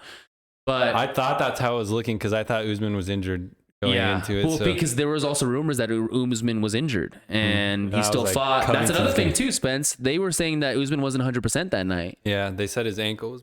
So you know, but people have to fight because they got to feed. You got to put food on the table, So they're not gonna like let down the crowd, So there's a lot of money involved. But Dana wants Colby to fight Leon, but Leon was like, I don't want to fight Colby. Yeah, I hope he doesn't because He's in like, "Fuck my opinion, the Leon and Colby fight would just be like revisiting Usman and Colby all over again. Like It's just like it's the same story. It's the same story. It's repetitive. it's almost like when you're champion, you can kind of pick who you want to fight. You have a little bit of say, but it's like the UFC's gonna do what the UFC wants to do. And if you do Leon and Colby, I mean, I personally think that Colby has a really good shot of beating Leon. I think so. I agree. Colby's different, dude. Colby's really good, and a lot of people take him. Obviously, he has this like fucking he's crazy fucking showboat. annoying, but He's he's so a good weird fighter. and annoying. Yeah, he's so but he's a annoying. great fighter, man. Usually you would think someone like that can't back it up, but he is pretty good. Like he was one of the only guys as well to also, give Usman really good fights. He went 10 rounds with Usman, man. Like that's and he went all 10 rounds. And he besides broke- the first fight, he got No quit TKO. him, broken no jaw. quit him, bro. No quit in him, and he's got really good wrestling too. And his boxing is crisp. Yeah. So He's nice. I don't know what they're gonna do, but depending on what happens on Saturday night, I want to see that's Covington gonna be a Leon. discussion. Covington Leon would be nice. I would like to see it too. I think Covington is good enough to one, sell pay-per-views, and two, Yeah. possibly get the win because he could drag Leon too. Yeah. Colby's I'd hate to wrestling see is a dope. fucking Col- Yeah, Yeah, that would suck. That would suck. Colby He'd champ go would crazy. suck. That Colby would champ suck. would suck. That would for be sure. kind of like Cejudo. No doubt. Just Low fucking key. annoying. Low I got key. Henry though. I got Henry. Oh yeah, now I got Henry. Oh, yeah, for sure. Against For Aljo? sure. Yeah, when is that? That's May, right? That's May. Yeah. May 6th. Al just said that Henry's out with the. Yeah, I saw Sprained that. labia. I saw that, but I haven't seen like anything official. I don't know if he's just like. He's trolling. Sprained labia. That's what he said he had. Oh, I didn't like. I thought he just got hurt. I thought he got hurt. No, Aljo was just spreading You know rumors that he's out with a sprained labia. I was like labia, Know what that is? but yeah. Now I'm getting it together. You're like, And I was like, "Damn, why his is he shoulder's putting this fucked up." video He out? said, "Yeah, that sounds about right." I was like, why is he getting this video out? And then I'm like, but there's nothing out. Then Sean would be Sean's the backup for that one. I think "Oh, really? Oh, that's fire." one of them backs out. I think Sean already said that he would take the. It's tough, dude. Because I mean, both guys would be a tough fight for Sean. He wants Cejudo though. He hates Cejudo. He hates him, but I think Cejudo is just. I feel like, dude, his fighting IQ and like his actual knowledge in the fight Next game. level. I It's feel crazy, like Cejudo dude. would whoop the shit out of Sean. So against Sugar, Yeah. dude. I mean, I thought Peter Yan was gonna put the fucking bricks on fucking Sean, and Okay, that was dude. wrong real Sean quick. was surprised too. He got hurt a lot in that fight. He got hurt a lot in that fight. Dude, But Rob against Yan was nuts. dude, nuts. That was bad. Yan looked so bad, Jan dude. is on the downward slope. They Yeah. even asked Hasbullah what's up with Jan. I and he was was gonna just like, say. He said he's not the same Peter Yan. yeah, he literally said that. But it's like, you think some guys are at like the best of the best. Because there was a point in time where like Peter Yan, he was champion. He was like the best of the best. Oh, he looked like unbeatable. Yeah, he looked unbeatable And then it was for ever sure. since that fucking knee. Yeah, that illegal knee ruined his changed career. everything, dude. Literally. Changed that's everything. fucked. Well, because That's then so he fought He had to fight Aljo again. and then everybody he got thought he was. and then he got beat. Yeah, everybody thought he was gonna walk over him, and Yeah. I went to Sterling decision. wrestled him pretty And much he the was whole beating fight. the fuck out of Aljo in Dude, that I don't first even fight. think Aljo's that good though. I like Aljo. Honestly, I don't. No, I don't. I do. I think he's so fucking annoying. I like I him. think he's annoying as fuck too. He's but interesting, he's good. man. He's got pretty some great great He's wrestler. wrestling. funky, bro. He is His funky. last He's fight he did long. look He's good. big. But between Cejudo and Aldo, I think Sean probably would be. Or yeah, Aljo. Not Aldo. Aljo. Sean would beat Aljo. I can see that. Yeah, I think Sean's so. got some crazy boxing. Yeah. The dude's got some crazy boxing. Now, the only problem is that Sean just doesn't have the best. Well, actually, he showed really good takedown defense against Peter, too. Yeah, he did. He had a few little reversals that were pretty dope. He got out of a lot of shit. He got out of a lot of bad situations. So, but I just think that at this point, if Sean were to fight Aljo or Henry, I think he'd have a hard time with Henry just because he's so technical and he just mixes it up so well. And his wrestling is pretty insane. Yeah. He would do the due diligence to study Sean well. Yeah, too. and just like break him down, like Well, chop I think him down. Sean would really have to study that too. Sean would have to. I mean, you'd have to have a really stellar game plan. Yeah, and to go against Cejudo. Henry's just Aljo, he's just all around, just so well rounded. Aljo, I Henry's don't think next it's the same story though. That's why I think And- like Sean would have a better shot with And him. Aljo, just like he doesn't have like the best striking in the world. Like he has good grappling, but there's levels to this shit, bro. There's levels to this shit, and I think Cejudo's gonna beat Aljo for sure. Yeah. Oh, I think so. I for got sure. to. Even though with the long layoff, he hasn't stopped training, and, I and don't he's think so. constantly training with other he's fighters training- that are yeah, like exactly. fighting for titles. Like Yeah, it's so weird. the dude does not get out of the gym. Like He was with John Jones most of the fight. most of the fight game. He trained with Korean Zombie. He trained with Davison Figueiredo when he got the title back. True, yeah. Like he he's only been at the high. He just stays at the highest level, dude. And he's like one of those gatekeepers all the fighters go to for Right. like advice. Yeah. because his IQ is crazy. His IQ is crazy. And actually, Henry Cejudo was the one that gave John Jones the advice on the grappling exchange that they had when he like kind of was like, pull your weight in that video. Yeah. And that was from Henry.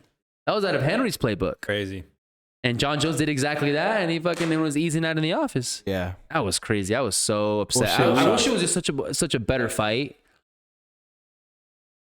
Yeah. We got a couple more questions on sweeping that we gotta finish up with. Yeah, dude, we've been on sweeping for a Holy minute. shit. I honestly Yeah, forgot. we always do Well, this. yeah, we can finish up because the next three questions are all in regard to the main event about Israel Adesanya versus Alex Pereira, the matchup. So we can go ahead and bust through these and then make our picks for the main card and get out of here, huh? We did really good on the first picks. I think we were like 8-1. Yeah, we were pretty good. We were Yeah. good. So yeah, we got a question from Lauren Hall. She said, talk about anything Adesanya, and this is coupled with a question by Jamie Mays. Hit him up for some training if you want. okay. Concept code, Jamie. Izzy had a great performance for the first 22 to 23 minutes in the last fight. Is a perfect quote unquote 25 minutes the way for Izzy to win, or should it be an early finish mindset from him? Which is a very intriguing question after obviously the way that things didn't end for him perfect last time. And then Glock talked to him. Jack Partridge hit us back with another question in regards to Izzy. Said ground control equals key to Izzy win,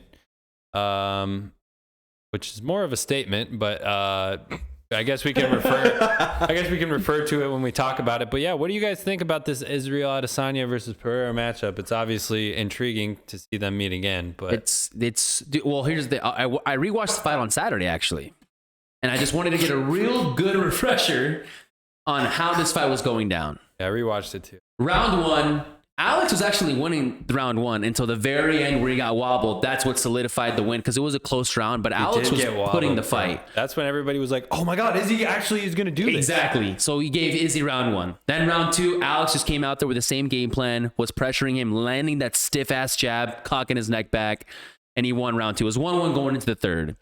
Then the third round is when Izzy won again. He started implementing more of the ground game. Round four, he won that. So we were looking at 3-1. If it wasn't for that last second wobble in the first had a time. takedown in one of the rounds that might have snuck the one. No, but he was down 3-1.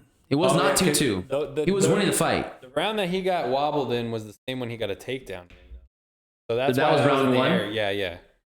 So if that fucking wobble never happened, it would have been an even fight 2-2 going into the fifth. Yep. And I think still Alex Pereira, if he didn't have to go in there and actually get a finish because he knew he was down in the scorecards, I think that Alex Pereira would have still won that fight just because No way. Alex Pereira, the whole entire fight, is cutting him off as Izzy is trying to get away from him. And he's the one bringing the fight. He is pressuring Izzy the entire fucking time and is like, let's fucking fight. If Izzy tries to go in there and tries to get an early stoppage or wants to go out there and like wow the people in the stadium, you're going to get fucking knocked out, dude. For sure. I cannot stress it enough. Obviously, with Alex being at where he's at already at the record of being 3-0 against Izzy, twice in kickboxing, 1 in MMA, 2 knockouts, 1 decision, like there is a pretty firm game plan on this on how to win the fight, and that's just to come and just want to fucking fight. Because before Alex, no one really charged Izzy the way that Izzy was always leading the dance, always leading the octagon, always octagon control. Always has control. And that just was not the case in this last fight. And I think a lot of it comes down to from the power and the size of Alex Pereira. And I think that he's felt his power too. And I think Pereira's got a chin. Izzy has to be a little bit. I feel like when we've watched this fight on Saturday and they fucking close that door and they say fight, Izzy is just going to be a little bit more hesitant than the first time because he has to just be in this mindset where he's like, I can't get knocked out. But it's almost inevitable when you're in a cage with Alex Pereira. And he goes in there and he comes to fucking fight. And if he needs to knock you out, like, he can do that because he's just got so much fucking power. What does he weigh fight night? On the weigh-ins, he weighs 185. I think last fight he was at like 215. He walked in there like 215. He dropped so much fucking weight. Unhealthy. Yeah. Yeah, but he looked huge in there. But I think that honestly, like, since he obviously still trains with Glover and Glover's a big wrestler and whatever and big grappler, most of this training camp, bro, you got to be working on the takedown defense. For who? For Pereira. You can defend those takedowns that he had landed in the first fight and you still keep it a fight on the feet. I don't see how Alex Pereira doesn't win the fight by a decision if he doesn't knock him out. Fair. I think Izzy definitely has to change his mentality in the matchup. Going to weigh itself to Pereira, knowing that he has nothing to really necessarily be scared of besides losing the belt. I think it's interesting too because Pereira is training this whole fight camp in Thailand. He's been in Thailand mostly the whole time, training at the elite, Muay Thai places. So he's not necessarily worried about the takedown, which I think might have to be much more implemented into Izzy's game if he wants to have any. Like, he had such great success in the takedown. Much better than what we thought. Yeah, especially considering he just looked outmatched. Yeah. Like, standing up, he was smaller. I think he has to take advantage of that because, like we referred to, like, there was not many times in the last fight where it deemed that Izzy had control of the situation, of the octagon, or of the fight, which we're not used to seeing it at all. We always see him lead the dance, like you said. And in that moment, Pereira never really felt like, except when he got wobbled that one time. There was no like real big threat, I felt like. Exactly. And that's what I think when it gets down to the judging time, they're not going to give the fight to Izzy unless he makes some sort of bolsterous like action to show that he has control. Because I even watched the fight back as well, but I also watched the behind the scenes back, and Pereira's corner knew that if he didn't knock him out in the fifth, they were going to lose. They knew that. They kept telling him, said, you have 5 minutes to become UFC champion, and if not, like, this is it. And he ended up fucking... And two, Izzy, did you see the clip of Izzy watching the fight back saying it was an early stoppage? He would have. That was another thing I was going to bring up. That shit pissed me off. Dude, because Mark Goddard just saved him from a highlight reel. He would have got literally... Dude, he would have been, I think, comatose because, dude, he kept hitting him hook, uppercut. Dude, he got fucked up at the end. Dude, there was one. Izzy said it was early stoppage. He said he was good. He was like, I'm good. And it's like, bro, Mark Goddard saved you from like being on a t-shirt. I understand why he thinks that, but I don't think it was an early stoppage whatsoever. When you see the pictures of when he was landing those hooks, dude, his like whole face is like going the opposite direction of where his skull's at. Like, and it was so accurate, he wasn't missing. No, he was just like making every shot, and it was so tight. Once he hit the initial one, it was just doof. And when Izzy said that he like when he stumbled, like remember when he stumbles across the cage? Yeah. Izzy said that his leg was hurt, so that's why he stumbled. He said he wasn't hurt. I don't know about he just and it's just so funny to see how Izzy, like, you can see how like it's not embarrassing, but it's like he had been such a he's insecure about it. Yeah, it's almost like he's insecure because he's like, I never lose. Like, I'm always the dominant one. I'm always the one leading dance. I'm always the one, with my hand raised at the end of the night. But it just was different because you got a guy that it's so scary to think about, bro. He just like followed him. He said, I beat you in kickboxing. Now I see that you're a UFC champion. And he wasn't even in the UFC yet. He's like, I'm coming over. He's a champion with a record of 7-1. Yeah. Like, that's crazy. He just came to take everything that Izzy worked for. And he did exactly that night. So I have a question for both of you. Izzy loses this fight this weekend. What happens with him? Where does his legacy stand from there? If Izzy loses this fight, I think in Alex Pereira's best interest in regards to money and things like that, he goes up weight. And if they want to make it real juicy, he fights Jamal Hill, who beat the fuck out of his training partner Glover Teixeira. That would be sick. He tries to be like double champ. Book it. Like that would be the absolute fucking script to have his fellow teammate that got dethroned as champion to go up weight, fight that dude, Jamal Hill, and become double champ. And just became double champ, and at that point, less than 10 fights. Yeah, that'd be insane. This will be if he did that. That would be fight number 10 because he's 7-1 right now. Yeah, so then he would win tonight. He'd fight again tonight, which would okay. I see what you're saying. So not 10 fights. He would be 10 exactly fights. 10 fights. He'd be a double champ. And he'd be a double champ. Because at this point, bro, it's like if you beat Izzy again, there is no reason for Alex Pereira to fight a guy like Robert Whittaker. There is no reason for him to fight a guy like Marvin Vettori. Yeah. Because these guys are heavy grapplers, and they will most likely try to control Alex Pereira. That's why I feel like the UFC is in a problem right now, though, with a lot of their divisions. A lot of these guys who are champions now, or who were champions for a while, now we're getting new champions. We've kind of seen every division be ran through, and a lot of these guys who were like Leon, for example, other than Colby, it seems like Leon would probably do the same thing that Usman did to that whole division as well. We see Israel's already ran through this division. Who in the middleweight divisions, honestly, went up. Who is going to beat Alex Pereira in the middleweight division? Honestly, who's going to beat him? The only person that I think could try to beat him and try to outclass him and wrestle him, I think Robert Whittaker would have a great chance. Bo Nickel. Only shot. Is Bo Nickel middleweight? He's 185. Yeah, right. Yeah, he's 185. It's the same thing with the heavyweight division. Who in the heavyweight division do you honestly think could beat John Jones right now? Who? Dude, Stipe is gonna be the one. No. That's gonna. No, I don't know if he's gonna. sorry, But no. that's the only fight that you can beat. Pavlovich. No. Okay, Pavlovich but that's has what I'm got saying. quick Okay, so for hands. example, John Jones is finishing. He's got. I just wish we got to see 4 more of John fights? Jones. In Actually series. see him Oh, strike yeah, and stuff, dude. and we just Or didn't see see him it. actually fight a real fight Yeah. instead of getting bitched in the 5 minutes. That Not fight even. wasn't so crazy. It's a tough thing, dude. You're I don't right. know. What happens? Okay, so then what happens if Pereira wins, goes and becomes double champ? This is all obviously he fucking hypothetical. retires double This is all champion on obviously top of the world. hypothetical, Yeah, but he's the best fighter And of all at this time. point, you just took over one of the most competitive divisions in regards to striking, grappling, and just big guys, dude, and scary, strong ass dudes. At that point, you just leave on top, bro. Okay, You but did what you warrior had to do, champ. and you write it. It's the end of the book of the novel. The greatness and the legacy of because Alex he's a Pereira is trainer too. over. His sister, His sister's a crazy he's in his sister's kickboxer too, corner. dude. Yeah, he's in his She's sister's nuts. corner. Yeah. And he's Glover's training partner. He was with Glover for the last, I think, 3 or 4 fights in his corner. He was on his team. But back to Izzy. What happens with Izzy if he loses this fight? I don't know. Do we Man, think- he can maybe. He's just a little too small for light heavyweight, dude. He might have to go to anime. Start fighting in anime. Just start doing moves Dude, I and hate shit. to admit it, but There's a lot. People would love to have him.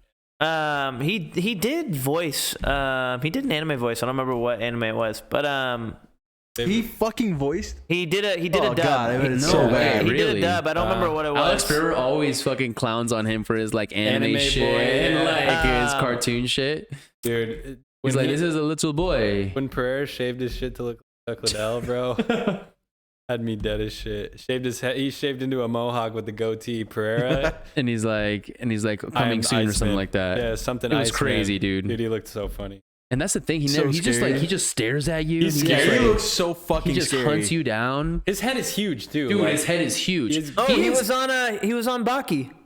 Oh yeah, he was. He was on Baki. That's so weird. He has Forgot about the genetics, Alex Pereira, of an Amazonian Brazilian warrior. Well, that's his thing. Have you seen his? Yeah, where he's just and he's out in the Amazon doing all With the that head, shit. he has headdress and shit. When they went to his fight, he lives in the East Coast, I think, in Maine or He Connecticut. lives in Connecticut with Glover. Yeah, so they went to his crib and he just has all these headdresses and warrior shit that he just Dude, he wants he- to be just a conquering warrior killer.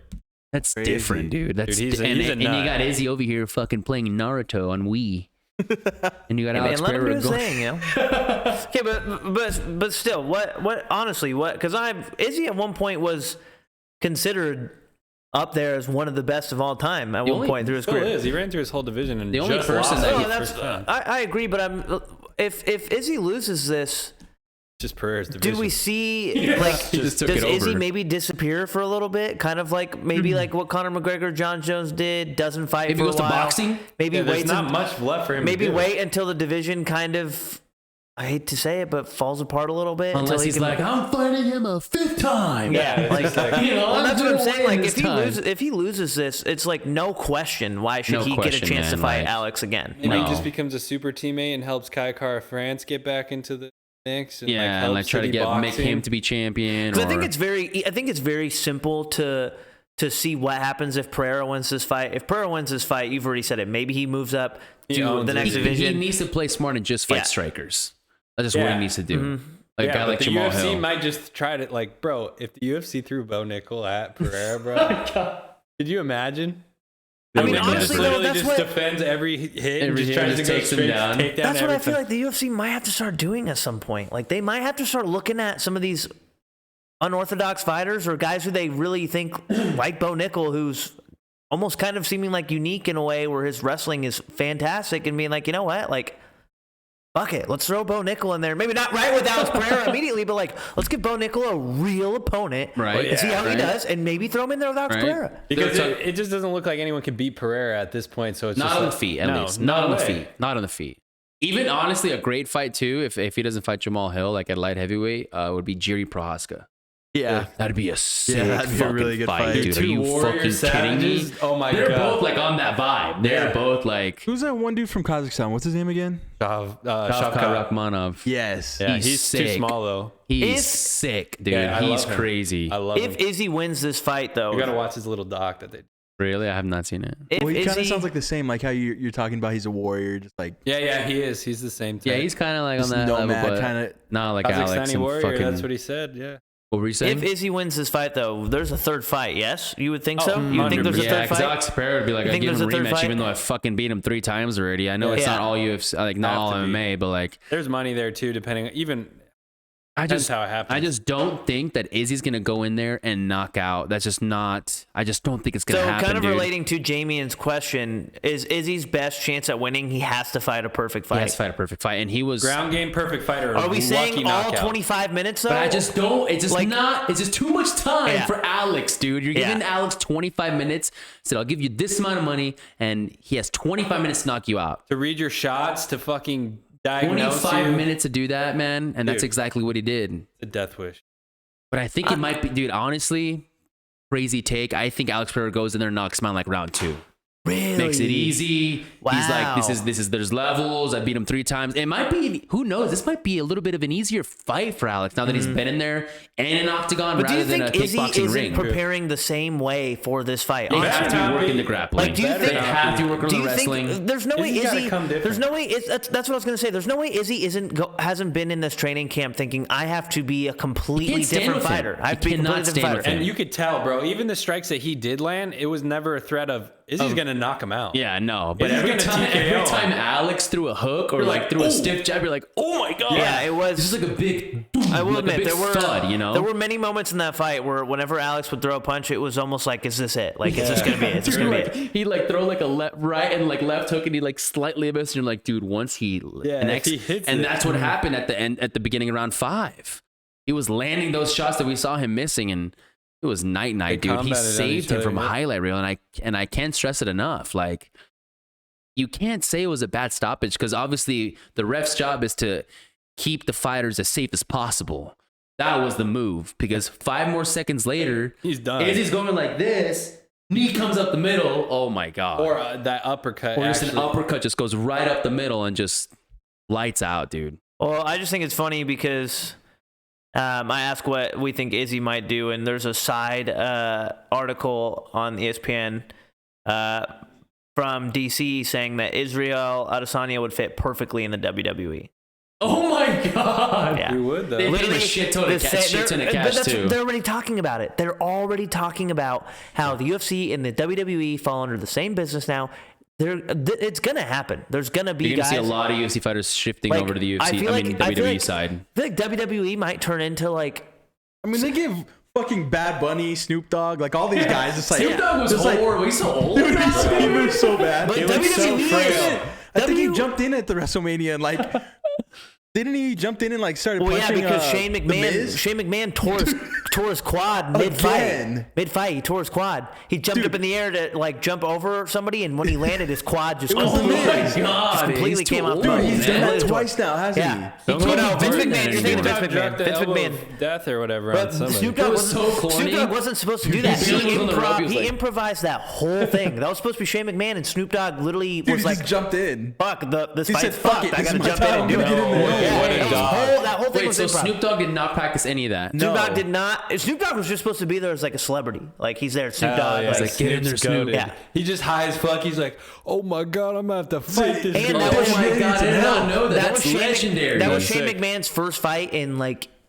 What's he doing that for, dude? What's he doing that for? He's too fucking old. Shane O'Mac used to be. He They're used to be all like fucking He used to be like big time WWE superstar. Are you talking about Vince? No, his son Oh, Shane. I thought you were talking about Vince for a his son second. Shane was like a superstar at one point, like because he was obviously Vince's son, but he was a Right. he was a pretty good heel. He was a pretty solid heel in the That's WWE. crazy. A lot of people hated him, but his Shout out Snoop, man. his theme song was sick. His Shout out song was Snoop. sick. But No, but I'd see them give like the UFC fighters, it's like, test them out. that's what I'm Give them a saying. couple Yeah. That's what I'm fights. saying. That's what I Yeah. feel like is going to happen. I feel like a lot of these Like WWE, Jorge? a lot of these UFC a lot of these UFC fighters could who easily maybe get in there. didn't make All these it. people with the Jonas already. A lot of these UFC fighters who Exactly. didn't make it in the UFC, or maybe guys like Jorge, like you said, he's kind of coming to the end of his. He's coming to the end. Connor would never do WWE. He would never do it. He would never do it. He doesn't need He's it. got would too never much do it. going on. Connor would just be somebody to show up and talk shit and like just be a superstar But like appearance.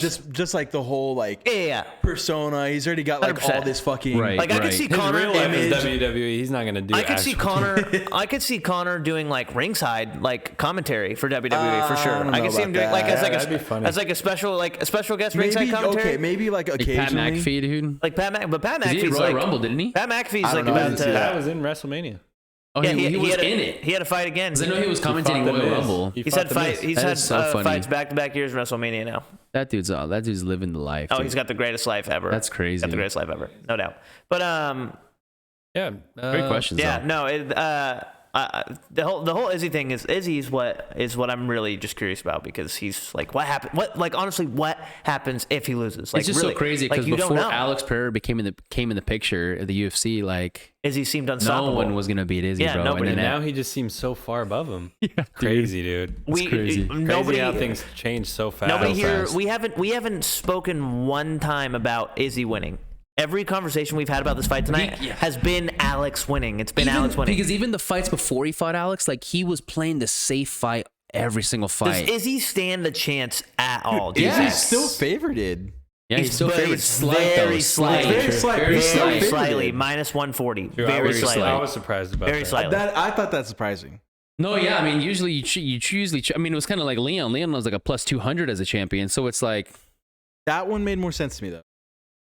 Yeah, I can see that because Usman was winning the whole fight. Usman's just been such- Izzy was winning the fight, but only because of that fucking. Dude, Usman's been the face of that division though for a so long fucking time. long. That's why I feel like long time. Yeah, it Years, makes sense. Years. I mean, I guess Adesanya's the same way. Like he's been the face of that division, but Alex Pereira just seems a different fucking level. Dude, he's just a different animal. He's so scary, dude. Well, what do you guys think? Should we run through the cards? Should we pick the fights? Let's do it. Let's do it. Let's Main do it. card, Let's do right? it. Just Let's main do it. card. Shout out Jamie Jollibee and Lauren. closes at 10. We're not going to make it. Shout out Jack, Jamie, and Lauren for asking the question about Izzy. But Yep. we'll go ahead and run through our picks and let's see where the fight night takes us. Yep. Huh? We're gonna start at the bottom of it, or are we gonna maybe touch a little on the prelims? Let's What do do. we- Let's definitely pick the Izzy fight last for sure. Let's just do from Chris Curtis and Kelvin Gastelum on. So Okay, the okay. fight we already talked about at the beginning. Got number 14, Chris Curtis, coming off of a victory, going out and fight number 15 in the middleweight division, Kelvin Gastelum. We talked about this a lot. We got Chris Curtis 30-9 versus Kelvin Gastelum is 17-8-1, one no contest. I'm gonna go ahead and take Kelvin just because of the breakdown that Carlo laid out earlier. I just think he's a little bit more spry to get back into the division and make a little bit of rumble if he can before he kind of gets bounced. I'll take Kelvin Gastelum in a little bit of a probably boring fight, but if he does get the victory, I think it'll be a decision. I think he just needs to really, really grind it out. Like he just needs to. It doesn't need to be a pretty win. He just needs to win. Like that's the goal. Just get back on the board, win, man. Like get back on. And what that's gonna be, and it's gonna be to take him down. And he's got some really good wrestling, some good grappling. So I think that Kelvin Gastelum gets in there, has a pretty firm game plan, make it ugly, really mix it up. Because Chris Curtis is kind of a one-dimensional fighter. Like he just kind of boxes his way in and knockouts his way into a win, but. With a guy like Kelvin, he's got a chin, man. The dude does not drop. And he did drop a lot of times against Izzy, but Izzy landed a lot of big shots on him. And he's a tough motherfucker, man. He's a tough motherfucker. He'll make it dirty. He'll grind it out. I'm not like the most confident about it, but I'll put my money on Kelvin. Dude, I'm honestly surprised Kelvin's only 31. I thought he was older than that. Yeah, that's what I'm saying, bro. Like dude, he started early. He's got a lot of experience. He's got a lot more years ahead of him. He's fought Izzy for crying out loud. Like, his build is hilarious. It's funny, dude. He needs to get in better shape. Yeah, it's funny. I swear, I think it was him and Robert Whitaker maybe a couple years ago or something. Both were kind of coming back. Yeah. They both looked slow as shit, dude. Yeah. They were so slow. I'm hoping that we see just like the best version of Kelvin Gastelum. You know what I mean? Like it's like a new and improved best version. And he just kills it. You gotta come correct in this. Yeah, I can see Chris Curtis. I'm gonna go Curtis's fight just because Kelvin he's only won one of his last 5 fights. That's true. That's a fact. And with Curtis Curtis complaining about being on the prelim, I feel like prove like I'm supposed to be I feel like he's gonna go out and he's gonna take care of Kelvin. I'm not gonna say pretty easily because I don't know them that well to say Curtis is gonna take care of Kelvin easily, but I just think I think Curtis will personally go out there and win the fight. Good take. I agree. I like it can go any way. It's kind of a coin flippy fight. It is. So no, it is. It is definitely. I can agree both sides. But I'll still go Kelvin. Who you got, Spence? I got Kelvin. All right, 3-1, Kelvin. Good call, Coop. I think that could end up paying off for you. Yeah. That's a fight. If you're gambling or making a parlay, stay away from that one because that one's not going to really Curtis has won 4 of his last 5. Kelvin's lost 1 of his last 5. People though, I want to hear them. Who he's fought? Right, the last 4 people. He 2021, Haas. Phil Haas, not that. And then 2022, B. Allen. Oh, Brennan Allen. He's pretty and fire, then actually. that was a dub. Those 2 are dubs. And then third dub 2022 was Vieira. Rodolfo Vieira. And then his loss was to Hermanson. Jack Hermanson. And then his last dub, December 10th, 2022, is against Buckley. Fucking knocked his ass out. He put him in a different dimension. That's why he's feeling himself right now. He's got a lot of power, man. So we can definitely take Kelvin out. But if Kelvin can weather the storm and kind of tire him out a little bit, make him drag his weight, I can see how Chris might be a long night. Some of his losses are to impressive fighters. I mean, let's hear it.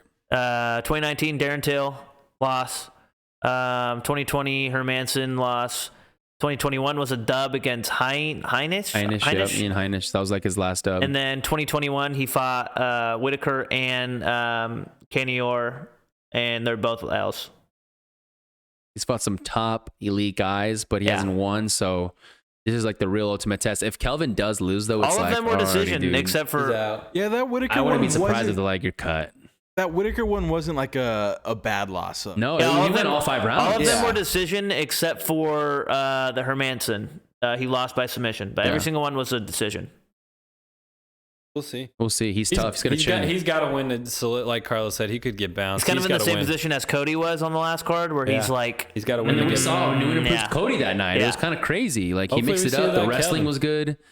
So we'll see. But I like Ian Heinisch. I mean, not Ian Heinisch. I like Kelvin Gastelum. All right, next fight. We got that one figured out. We have the main event, the opening fight of the evening. We have 18-year-old, probably the ugliest fighter in the UFC history, Raul Rosas Jr., 7-0, going to go ahead and fight Christian Rodriguez, who is 8-1. Christian Rodriguez has taken a height advantage, 2 inches that Rosas has on him, but he has the reach advantage with 4.5 inches, so that's definitely interesting. Who, Rosas? Rodriguez has 4.5 reach advantage. Interesting. Very interesting. Both obviously young fighters with only 1 loss in between both of these guys professionally. So I think it's interesting just because obviously Rosas has a lot of hype behind him. He's 18 years old.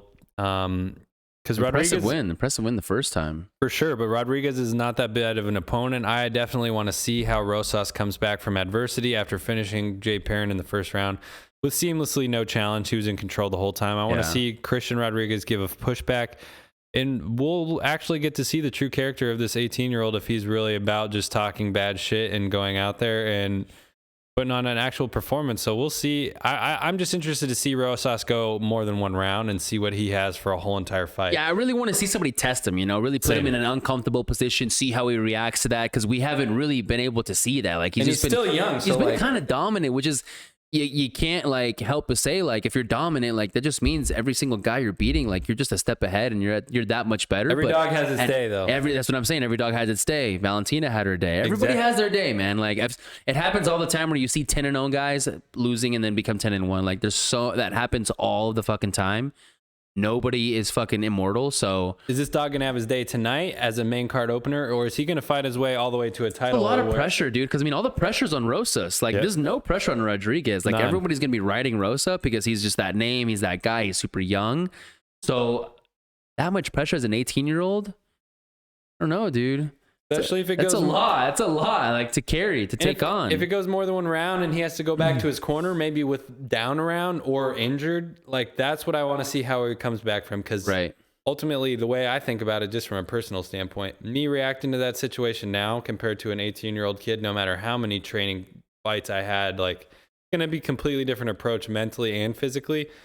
So I don't know. I definitely think if he's the guy, he has to go out and show it. But Rodriguez has a lot of opportunity here to really shut this guy up and stop the Rosas train. This fight I'm not really too sure.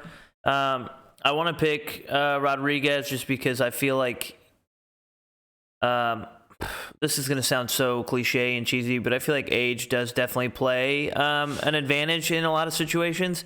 And the fact that Christian Rodriguez is older, he's got a couple more fights in the UFC itself. He was also a Dana White Contender Series fighter as well, so they both have that similarity. But Christian does have more fights in the UFC. I think that does definitely give him the edge.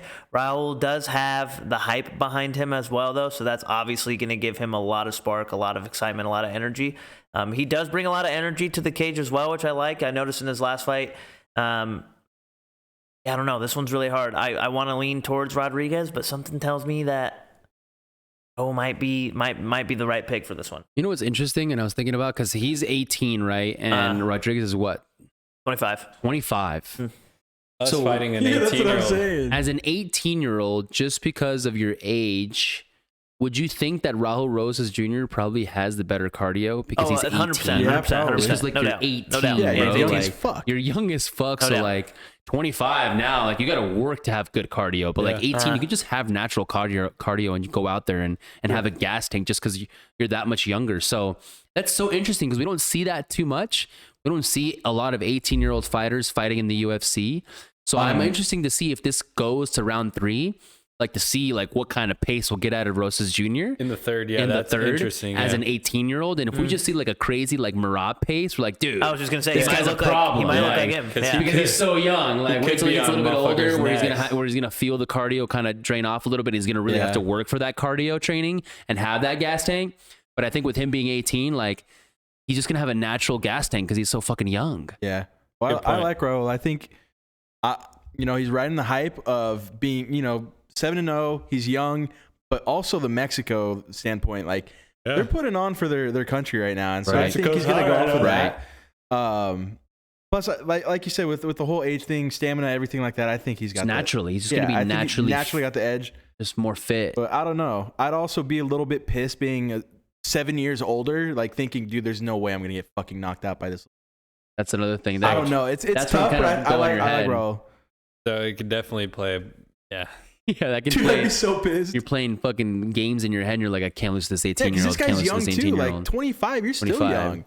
And you're thinking, bro, I would not be fucking okay. But as a 25-year-old, he's got to be a little bit more confident and be like, I feel like I have maybe the edge just being a little bit older and maybe just being a little bit stronger. Yeah. But I don't know, man. Raul Rosas Jr. has been really able to show that he's, he belongs. Quick. He does belong because, let's say so far, right? He's not fighting any names, which is good because you can't just you just can't you can't fast forward this guy to like fighting a ranked guy because he's not there yet. Not Bo Nickel. He's not. He's a heavy favorite. Fuck Bo I mean, Nickel. not super heavy, but he's definitely favored. Yeah, he's minus favored. 230. So loves Bo Nickel. we'll see, man. We'll see. But I got Rosas Jr. I think. Yeah, I got Rosas Jr. got Rodriguez. Dana White will do anything to keep that gravy train rolling, and Rosas I'm gonna go Rosas Jr. as well. Oh, you're switching up? I never said I thought Rodriguez would win. Yeah, you did. No, I said I feel like his experience will help, but I feel like Raul's still gonna win. All right, boys. Well, we got Kevin Holland coming off of a loss. I never said Rodriguez would win. We can rewind rewind it when we're Rosas done. Jr. on a sweep. We got Kevin Holland 23-9 coming off a loss in his last fight. This is a very tough one for me as well. Got Santiago Ponzinibbio 30-6, and he won his last fight in very impressive fashion, going all the rounds, going the distance, and really taking a lot of lumps and showing a fucking chin and a half. I think we watched that at Ojos Locos. Yeah. That shit was crazy, dude. That was a poppin' ass card. Ponzinibbio is kind of a beast, but we know the story about Kevin Holland, superhero, in and out of the octagon. Honestly, saves lives, beats the shit out of people trying to rob people. Yeah. And he's got a very, very significant reach advantages as you would expect. But Ponzinibbio has the build on him. Obviously, a little bit more dense muscle wise. I think that'll play into his advantage when they are grappling, if they get into an exchange where they have to grapple or if it goes to the ground. But we've seen Kevin Holland keep a lot of good fighters on their feet and end up knocking them out or giving them decisions. So Holland's reach, obviously 81 inches to Ponzinibbio's 73. This is a very, very interesting fight, man. I mean, Ponzinibbio is no slapdick on his feet, though, man. I really think that he can hang in there and throw, and he's gonna hang in there and throw, man. If you're asking my upset of the night, odds wise, I would take Ponzinibbio just because he's plus 205. If you're trying to make a little bit of cheddar, this is a closer matchup than I think a lot of people think. I'm going Kevin. I can see how Kevin can win. There's a complete path to victory for Kevin. Yeah. Pop the jab, pop the jab, pop the jab. Don't let him get close. Pop the jab, move, go side to side. But dude, Ponzinibbio, no matter how many punches he takes in, dude, he's just going to keep moving forward. We've seen him eat so many jabs. And so many punches, and he still just moves crazy, forward. But it's not really going to be there. He's tough. You're not going to see that. Shouldn't be. Advantage. He's tough. He's really tough. But here's the other thing, too. He's pretty well-rounded, and obviously Kevin Holland's biggest hole in his game is grappling and wrestling. Ponzinibbio can if grapple, I'm Ponzinibbio's corner, we're going to be the best fucking wrestler and grappler that night against a guy that has struggled that multiple times. Yeah, Kevin Holland's got some good striking because his reach advantage always plays an advantage for him. But I think still with the experience, the only problem is that Ponzinibbio, I think, is pushing 40. Yeah, he's old, but you'd be interested to hear this. 39. As far as stats grappling wise, he's 36. Holland has a higher takedown average and higher takedown accuracy, and Ponzinibbio's defense is a little bit better. But other than that, Holland has better submission stats and grappling stats. Interesting. If I'm Ponzinibbio's corner, we're gonna try to ride him out. Like we're gonna try to fucking gas him out, lean on him, make him pay, make him work, make him pay for every single grappling exchange trying to get out. Because Kevin Holland has kind of let me down within the last couple of fights. When he fought Wonderboy, his last fight, I really thought he was gonna go in there and be like the new alpha, the new name, the new young guy. And Stephen Wonderboy Thompson fucking humbled the shit out of him. But he neutralizes every good fighter. Yeah, that's true. Because he has such a great style, man, and so well rounded. So Ponzinibbio. Oh God, I want Ponzinibbio to win, but I'm gonna give the slight edge to Kevin just because I can totally see Kevin going in there, making it a quick night, and just takes out Ponzinibbio, and Ponzinibbio like, fuck. 100%. You know, I can see that too. But we haven't seen Ponzinibbio lose like that. Yeah, that's what I'm saying. Does Kevin Holland have that transcendent power to be able to take a chin out like Ponzinibbio that hasn't been knocked out like that before? He did get knocked out cinder block when he came back, because he left for a little while, Ponzinibbio, and he got knocked the fuck out by Lee. The Leech. But Jingling? Yeah, he got knocked the fuck out. But it was his first fight back in like quite some time. But let me see how... The bet, if you're a betting man, the bet that I like in this fight is total rounds over 2.5, minus 115. It's a toss-up, but I don't like Ponzinibbio to get knocked out very early. Ponzinibbio, yeah, it was with Lee. It was January 16, 2021. And then after that, he beat Miguel Baeza.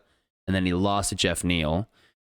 But before that, he fought. Lost to Jeff Neal? Huh? Ponzinibbio?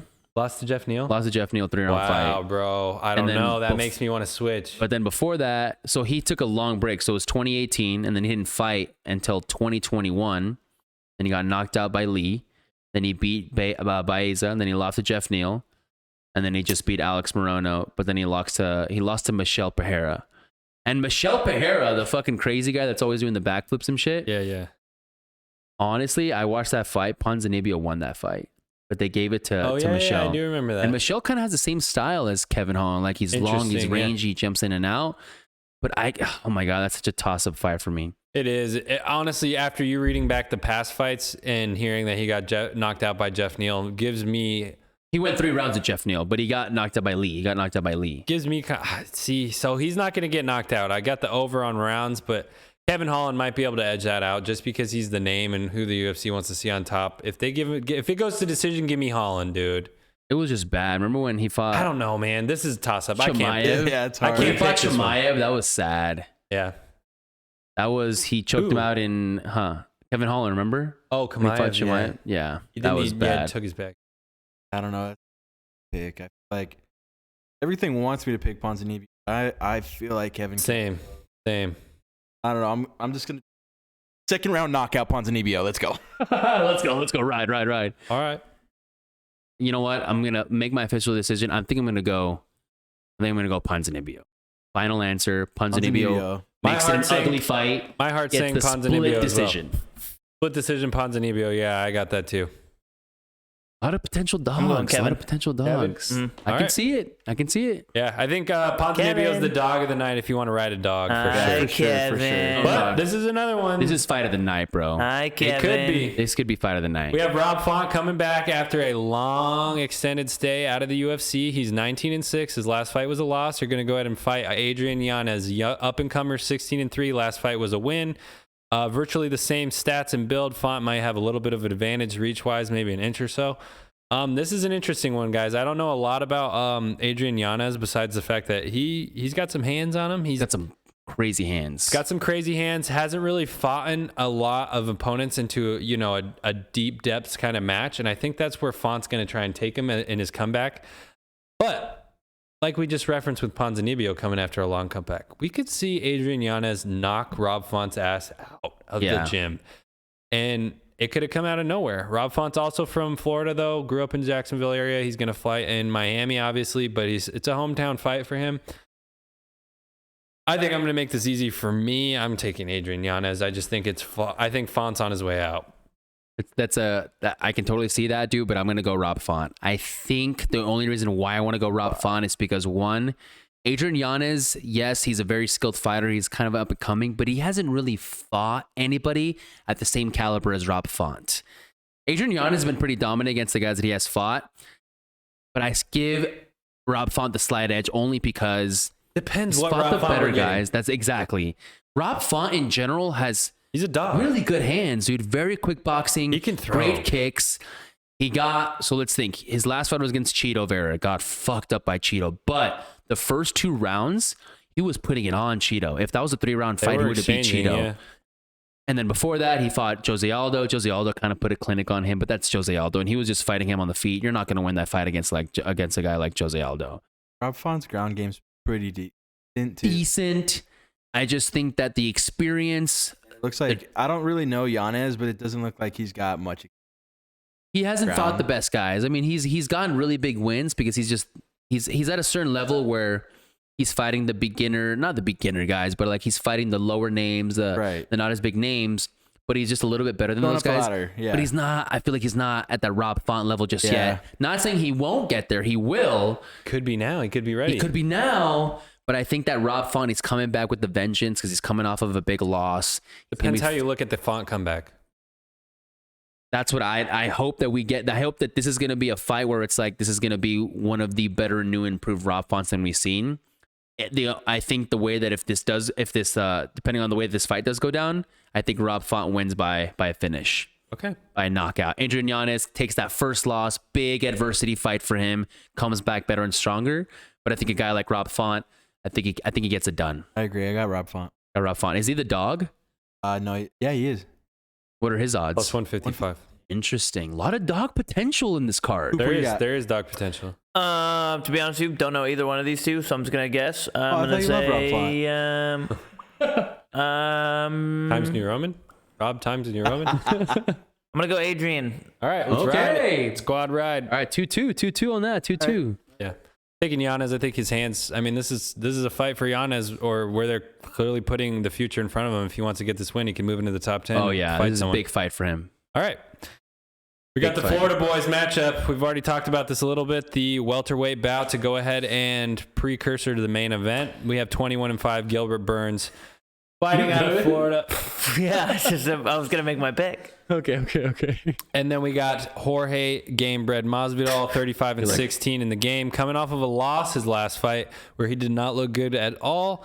Yep. 2 losses, right? Yeah, it should be back to back. Yeah, they've lost the last 2, maybe 3. Yeah, it might be 3. Who? Jorge? Oh yeah, he's definitely lost his last 2. He needs to get a win here. We said it earlier. If he doesn't get a win here, this is the tail end of his career where he's probably nothing much left Jorge's lost to his do. last 3. Yeah, but 2 of those fights were against Usman. Yeah. I got Burns 100%. I already know that's who I got. I just don't. As well. I already talked about it. I don't like what Masvidal has shown in his last fights, and I love, dude, Burns is a family man. He's got his family at every training session, showing his boys how to fight. Like, he's doing it for the family. Like, I think Masvidal has other motivations at this point, which will help him because he's got Miami at his back for this one. But Burns is also fighting out of Florida, and I think that he's going to have enough to get it done. He's just got elite wrestling. His brother is probably one of the best jiu-jitsuists in the entire world, and he has him in his corner training him. I just think that the advantages are in Burns' direction in many, many ways, and there's just only so much that Gamebred can do to win, which is knock him out and play behind the jab for 3 rounds. Yeah, I don't see, just based off of the performances that we've seen from Jorge, especially that Colby fight. That Colby fight disappointed me so bad, bro, because it was like, so hurt, bro. Dude, I was just like, dude, I saw nothing out of Jorge that entire 25 minutes. High it was Jorge like, dude, going into that one too, and you just watched the whole fight so mad. Dude, I was just like, what just happened right now? And then that was the same Jorge that we got after that, and then it's just not a different Jorge. I can't comfortably say that I think Jorge will win this fight. There's a pretty clear path to victory for Gilbert. That's to just mix it up, get him on the ground, and just fucking bash his head into the canvas. Get 2 takedowns or get a takedown. Or just try to get that choke. Gilbert Burns' last fight against Neil Magny, what he did there was pretty damn impressive. Yeah. He choked his ass out pretty quick, took him down. A big, large guy with the long reach advantage that has really good striking and still was able to close the distance and get it done inside the distance. I got to go Burns. I'm sorry. I love Jorge. He's my dude.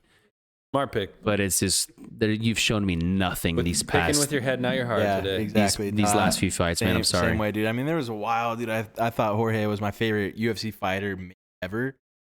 But just seeing how cocky he got. What about Bo Nickel? Huh? No. Fuck no. Bo Nickel, man. Yeah, Jesus. We got to get him on the show. Fuck that guy, dude. What do you mean? Coop I'm right loves here. him because he looks like him. We got to get him on Jiu-Jitsu against Spence. I don't know. You're strong. You're strong. No, but I feel like the way he's been fighting, I mean, I've already said it, the way he's like so cocky, just not really fighting strategically. It's more just like, I'm the shit. I know I can beat you. And yeah, like, I think it's more I don't need to fucking do anything. Like, I already know. His ego gets in the way. Yeah, it seems like, I'm just here to then, fight. I don't give a fuck if he's going to try to take me down here to fight, like type of thing, you know? It's not a smart approach. It doesn't seem like anymore. Yeah. That's just kind of what it seems like it's been lately. It's too technical. Honestly, I really like Jorge, but I feel like Gilbert Burns, he's a dog. I mean, he's fucking quick, heavy hands. Chin might be a little shaky, but I don't know. I like him a lot. I feel like those Brazilian Huge guys, favorite. Crazy fucking fighters. Huge favorite for a reason. I just think he's too fast for Masvidal. Yeah, I think Gilbert goes in there and handles it pretty easily, honestly. All right. I think the way Jorge's looked the last couple fights, the Colby one specifically, and we've all said it multiple times tonight. You guys watched it at my place, huh? Yeah. He Dude, his ego gets in the way. I think he knows that he's a big name in the UFC. Obviously, he's the BMF, so I think he kind of has this persona about him where he's like, I'm here to stay. Like, I'm not going anywhere. Yeah. He's the even though I'm losing, like, he I'm still knows, gonna get the he biggest knows fights. He's the co-main event fight for this for this card. Like, and Huge his card. last 2 fights have been losses. His last 3, 2 of them were title shots against Usman. Both main event slots, and then his fight against But, Colby. Yeah, like No, all of them were main events. His trainer was talking to him when he was doing his swimming, though, and he said, we know, like, you get paid if you win fights, and we've lost the last 3. We know what we're being looked at. Yeah. So It's just real. it is. It's just real. Yeah, he has all the Fucking win motivation in fights, the world man. to win, but he might just be, his clock might be a little bit set. But if he can defend the takedown, it's gonna get real interesting. Oh, it'll be a good fight. If it stays on the feet, it'll be dope. It'll be dope. It might be a slugfest. He might land a good shot. Imagine, dude, he just shocks the world. He's in Miami. He gets the big win, dude, and then that crowd would erupt. and then now you just got him in a title contention conversation just because he beat top. I think Gilbert Burns is 4, 5. top 5. Yeah, and then they're gonna try to. I feel like the smartest thing to do is possibly maybe him fight Usman again, but maybe Leon's gonna be open. Leon wants to fight Jorge because he fucking punched his ass backstage and never got back at him. Wait, So what about that? yeah. After Jorge was getting interviewed, and was this after Leon won, right? No, this was Leon won, but this was when Jorge fought Darren Till in London. Yeah. And he knocked him out in London. This was a few years back. And then Leon was saying something to him That the backstage. 3-piece? Yeah, the 3-piece in a soda. Yeah. And he goes up to him and he's like, "What the fuck you say to me?" And he's With like his hand walking up to him with his hands behind his back, and he quickly just went boom, boom, boom on Leon, and he cut Leon's face. Yeah. And then it got broken up, and Leon didn't get a single shot on Jorge. Crazy. And that was that was just unfinished business. They never that fought. looked like a WWE Yeah, cutscene, dude. yeah. That was a fucking. But Jorge literally was like, very back. Jorge was like, "You're arena, talking yeah. shit," and then he just went up to his ass you and say, fucking motherfucker? popped his ass real quick, bro. Crazy, bro. You And gotta Leon look was it just up. like, do. And he Wow, never got okay. back at him. And look, Leon's at the top now. And if I'm Leon, I'm like, give me that motherfucker, because Yeah, I will facts. fucking Yeah, up. for And I mean, Sure. that's not a bad fight to make, especially if Jorge wins this It's a fight. good Vegas one to pull out. Oh honestly. my god, you can't. That would break numbers, man. Unfinished business. All right, squad ride on Burns. Yeah, Yeah. I'll take Burns Hate still. to say Do it. you think Connor would take the winner of this, or maybe even? Yeah, Dude, maybe. the Connor thing is like anything could happen with him. We're gonna see him pop out of nowhere one of these days. Jorge I feel like Connor? probably That'd be would. nuts. Well, he has to I fight could see him Chandler fight first, either of though. them, but I Because feel they like both want the money, he has to right? fight Before they're Chandler both first. out, just Yeah. a washed up full. If Connor Connor- loses to Michael Chandler, Jorge Connor is the only yeah, fight that's to what do. I'm thinking, dude. Yeah, Both for coming off a sure. loss. They're both gonna make big money. That press conference is gonna be nuts. Talking shit. Yeah. Talking shit, yapping at each other. Dude, new BMF. The mezcal against the whiskey. Low key. Yeah. That's the fight. Yeah. That's the fight to have. Did you see what They should Connor be tweeted? matchmakers. Did you see what Connor tweeted the other day? What? He tweeted, he tweeted he's trying to fight the who the fuck is that guy? Oh yeah, guy. Jeremy Stevens. Because Yeah. he boxed Jose Aldo and there was a draw.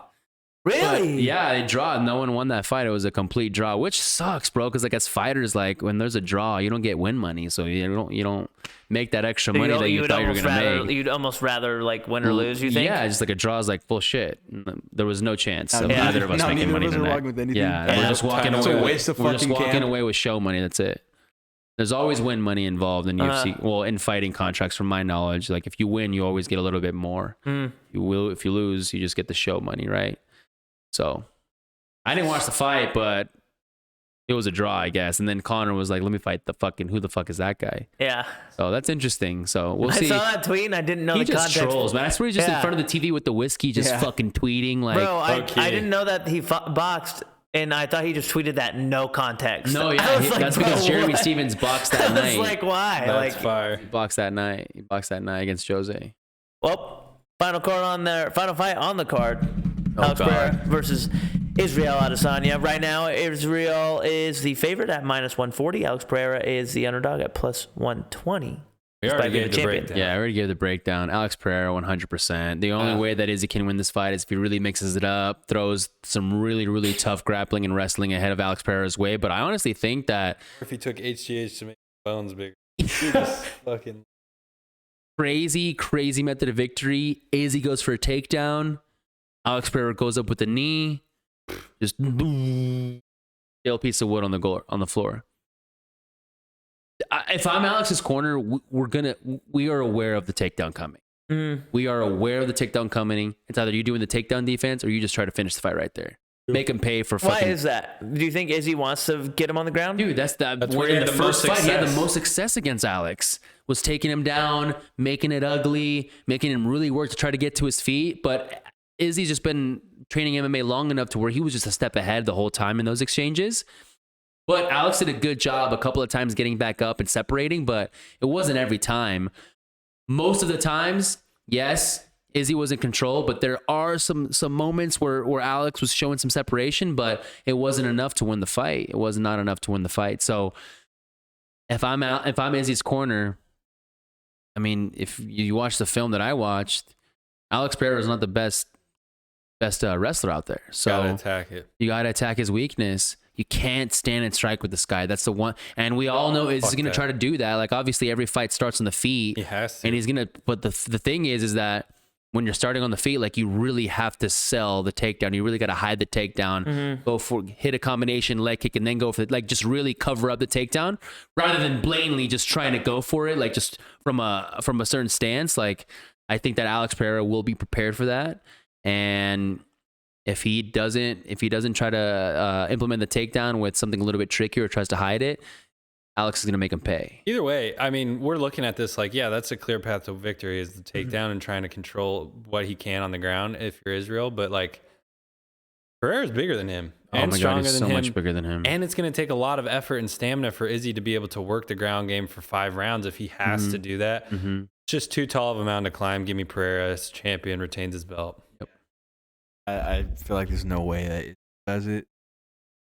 And I like what you said about him winning and going and getting a double belt. Like, I'd love to see that. So I'm kind of rooting for that. That would, dude. There's just so much more hype behind Alex because he goes in there to fucking fight, man. Like, he goes in there to shed blood, man. Or 8 fights under his belt. Well, is it just a little bit more? You know, he's a defensive fighter, right? Finesse technica. You know, he doesn't. You know, he plays really great defense. But when you got a guy like Alex, the dude has good defense too, and he's got a chin, but he'll still move forward, dude. So I really, really like Alex a lot in this rematch.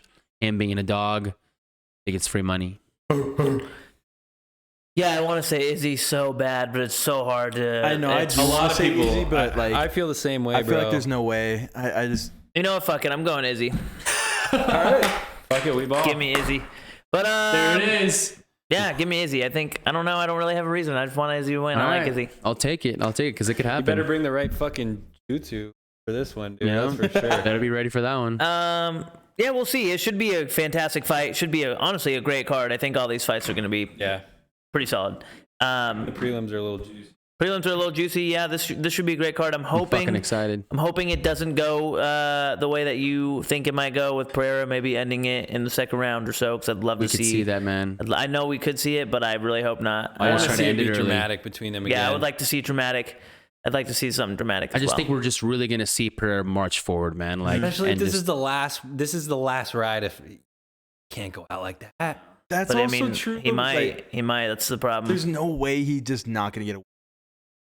What is I don't it, know, 3? dude. He might. Three. It's Dude, that's tough. been 3 times Dude, already. that's just That's the most tough. discouraging imagine you thing. getting in the ring again with the guy that you Like, just to be can't beat. such- can't beat. To be such a dominant fighter in the UFC and then just not be able to beat this and then one one guy. guy. One This guy. one guy you just can't do it against. It's like, feels bad, It man. just happens, bro. Like, Sometimes it happens. I think the advantage goes to Pereira because he's been in there. He's felt Izzy. He's felt his hardest punch. Like, he knows what he's dealing with. He knows his tactics. Like, he's really felt Izzy.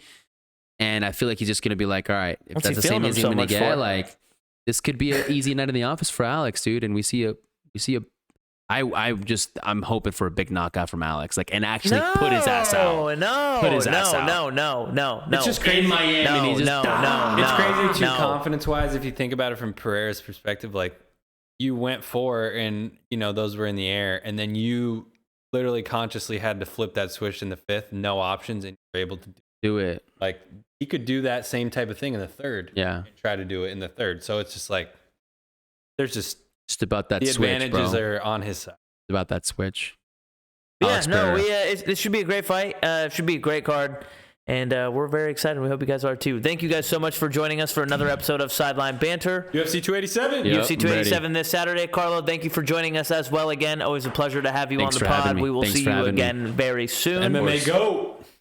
And don't forget to follow us at _Sideline Banter on Instagram and Twitter. Hit us up on YouTube as well at Sideline Banter. Don't forget to like, subscribe, hit the download button as well for us on Apple Pod, Spotify, or anywhere that you listen to podcasts. We are on Amazon now. I was advertising that we were on Amazon for a couple weeks. No, it's actually not Amazon. It's like a bunch of other shit. When we weren't on it, though, originally, and I was saying, yeah, Amazon, yeah. And we weren't on it until Spencer put us on there. So shout out Spencer, producer. Yeah, right. And baby Bezos over here. Me? Before we sign off, I just want to also say, it hasn't happened yet, but my brother's about to be a father. About to have a kid. Shout out Connor Pose and Jasmine. That's huge. She's been in labor since 4 o'clock this morning. Wow. 5 o'clock this morning. Sideline Banter. Shout out Ambrose. So, I love it. But I just want to give that quick shout out. And again, thank you guys for joining us. And new episodes every Thursday at 8 a.m. And we're off. Have a good night. Or day. Boom.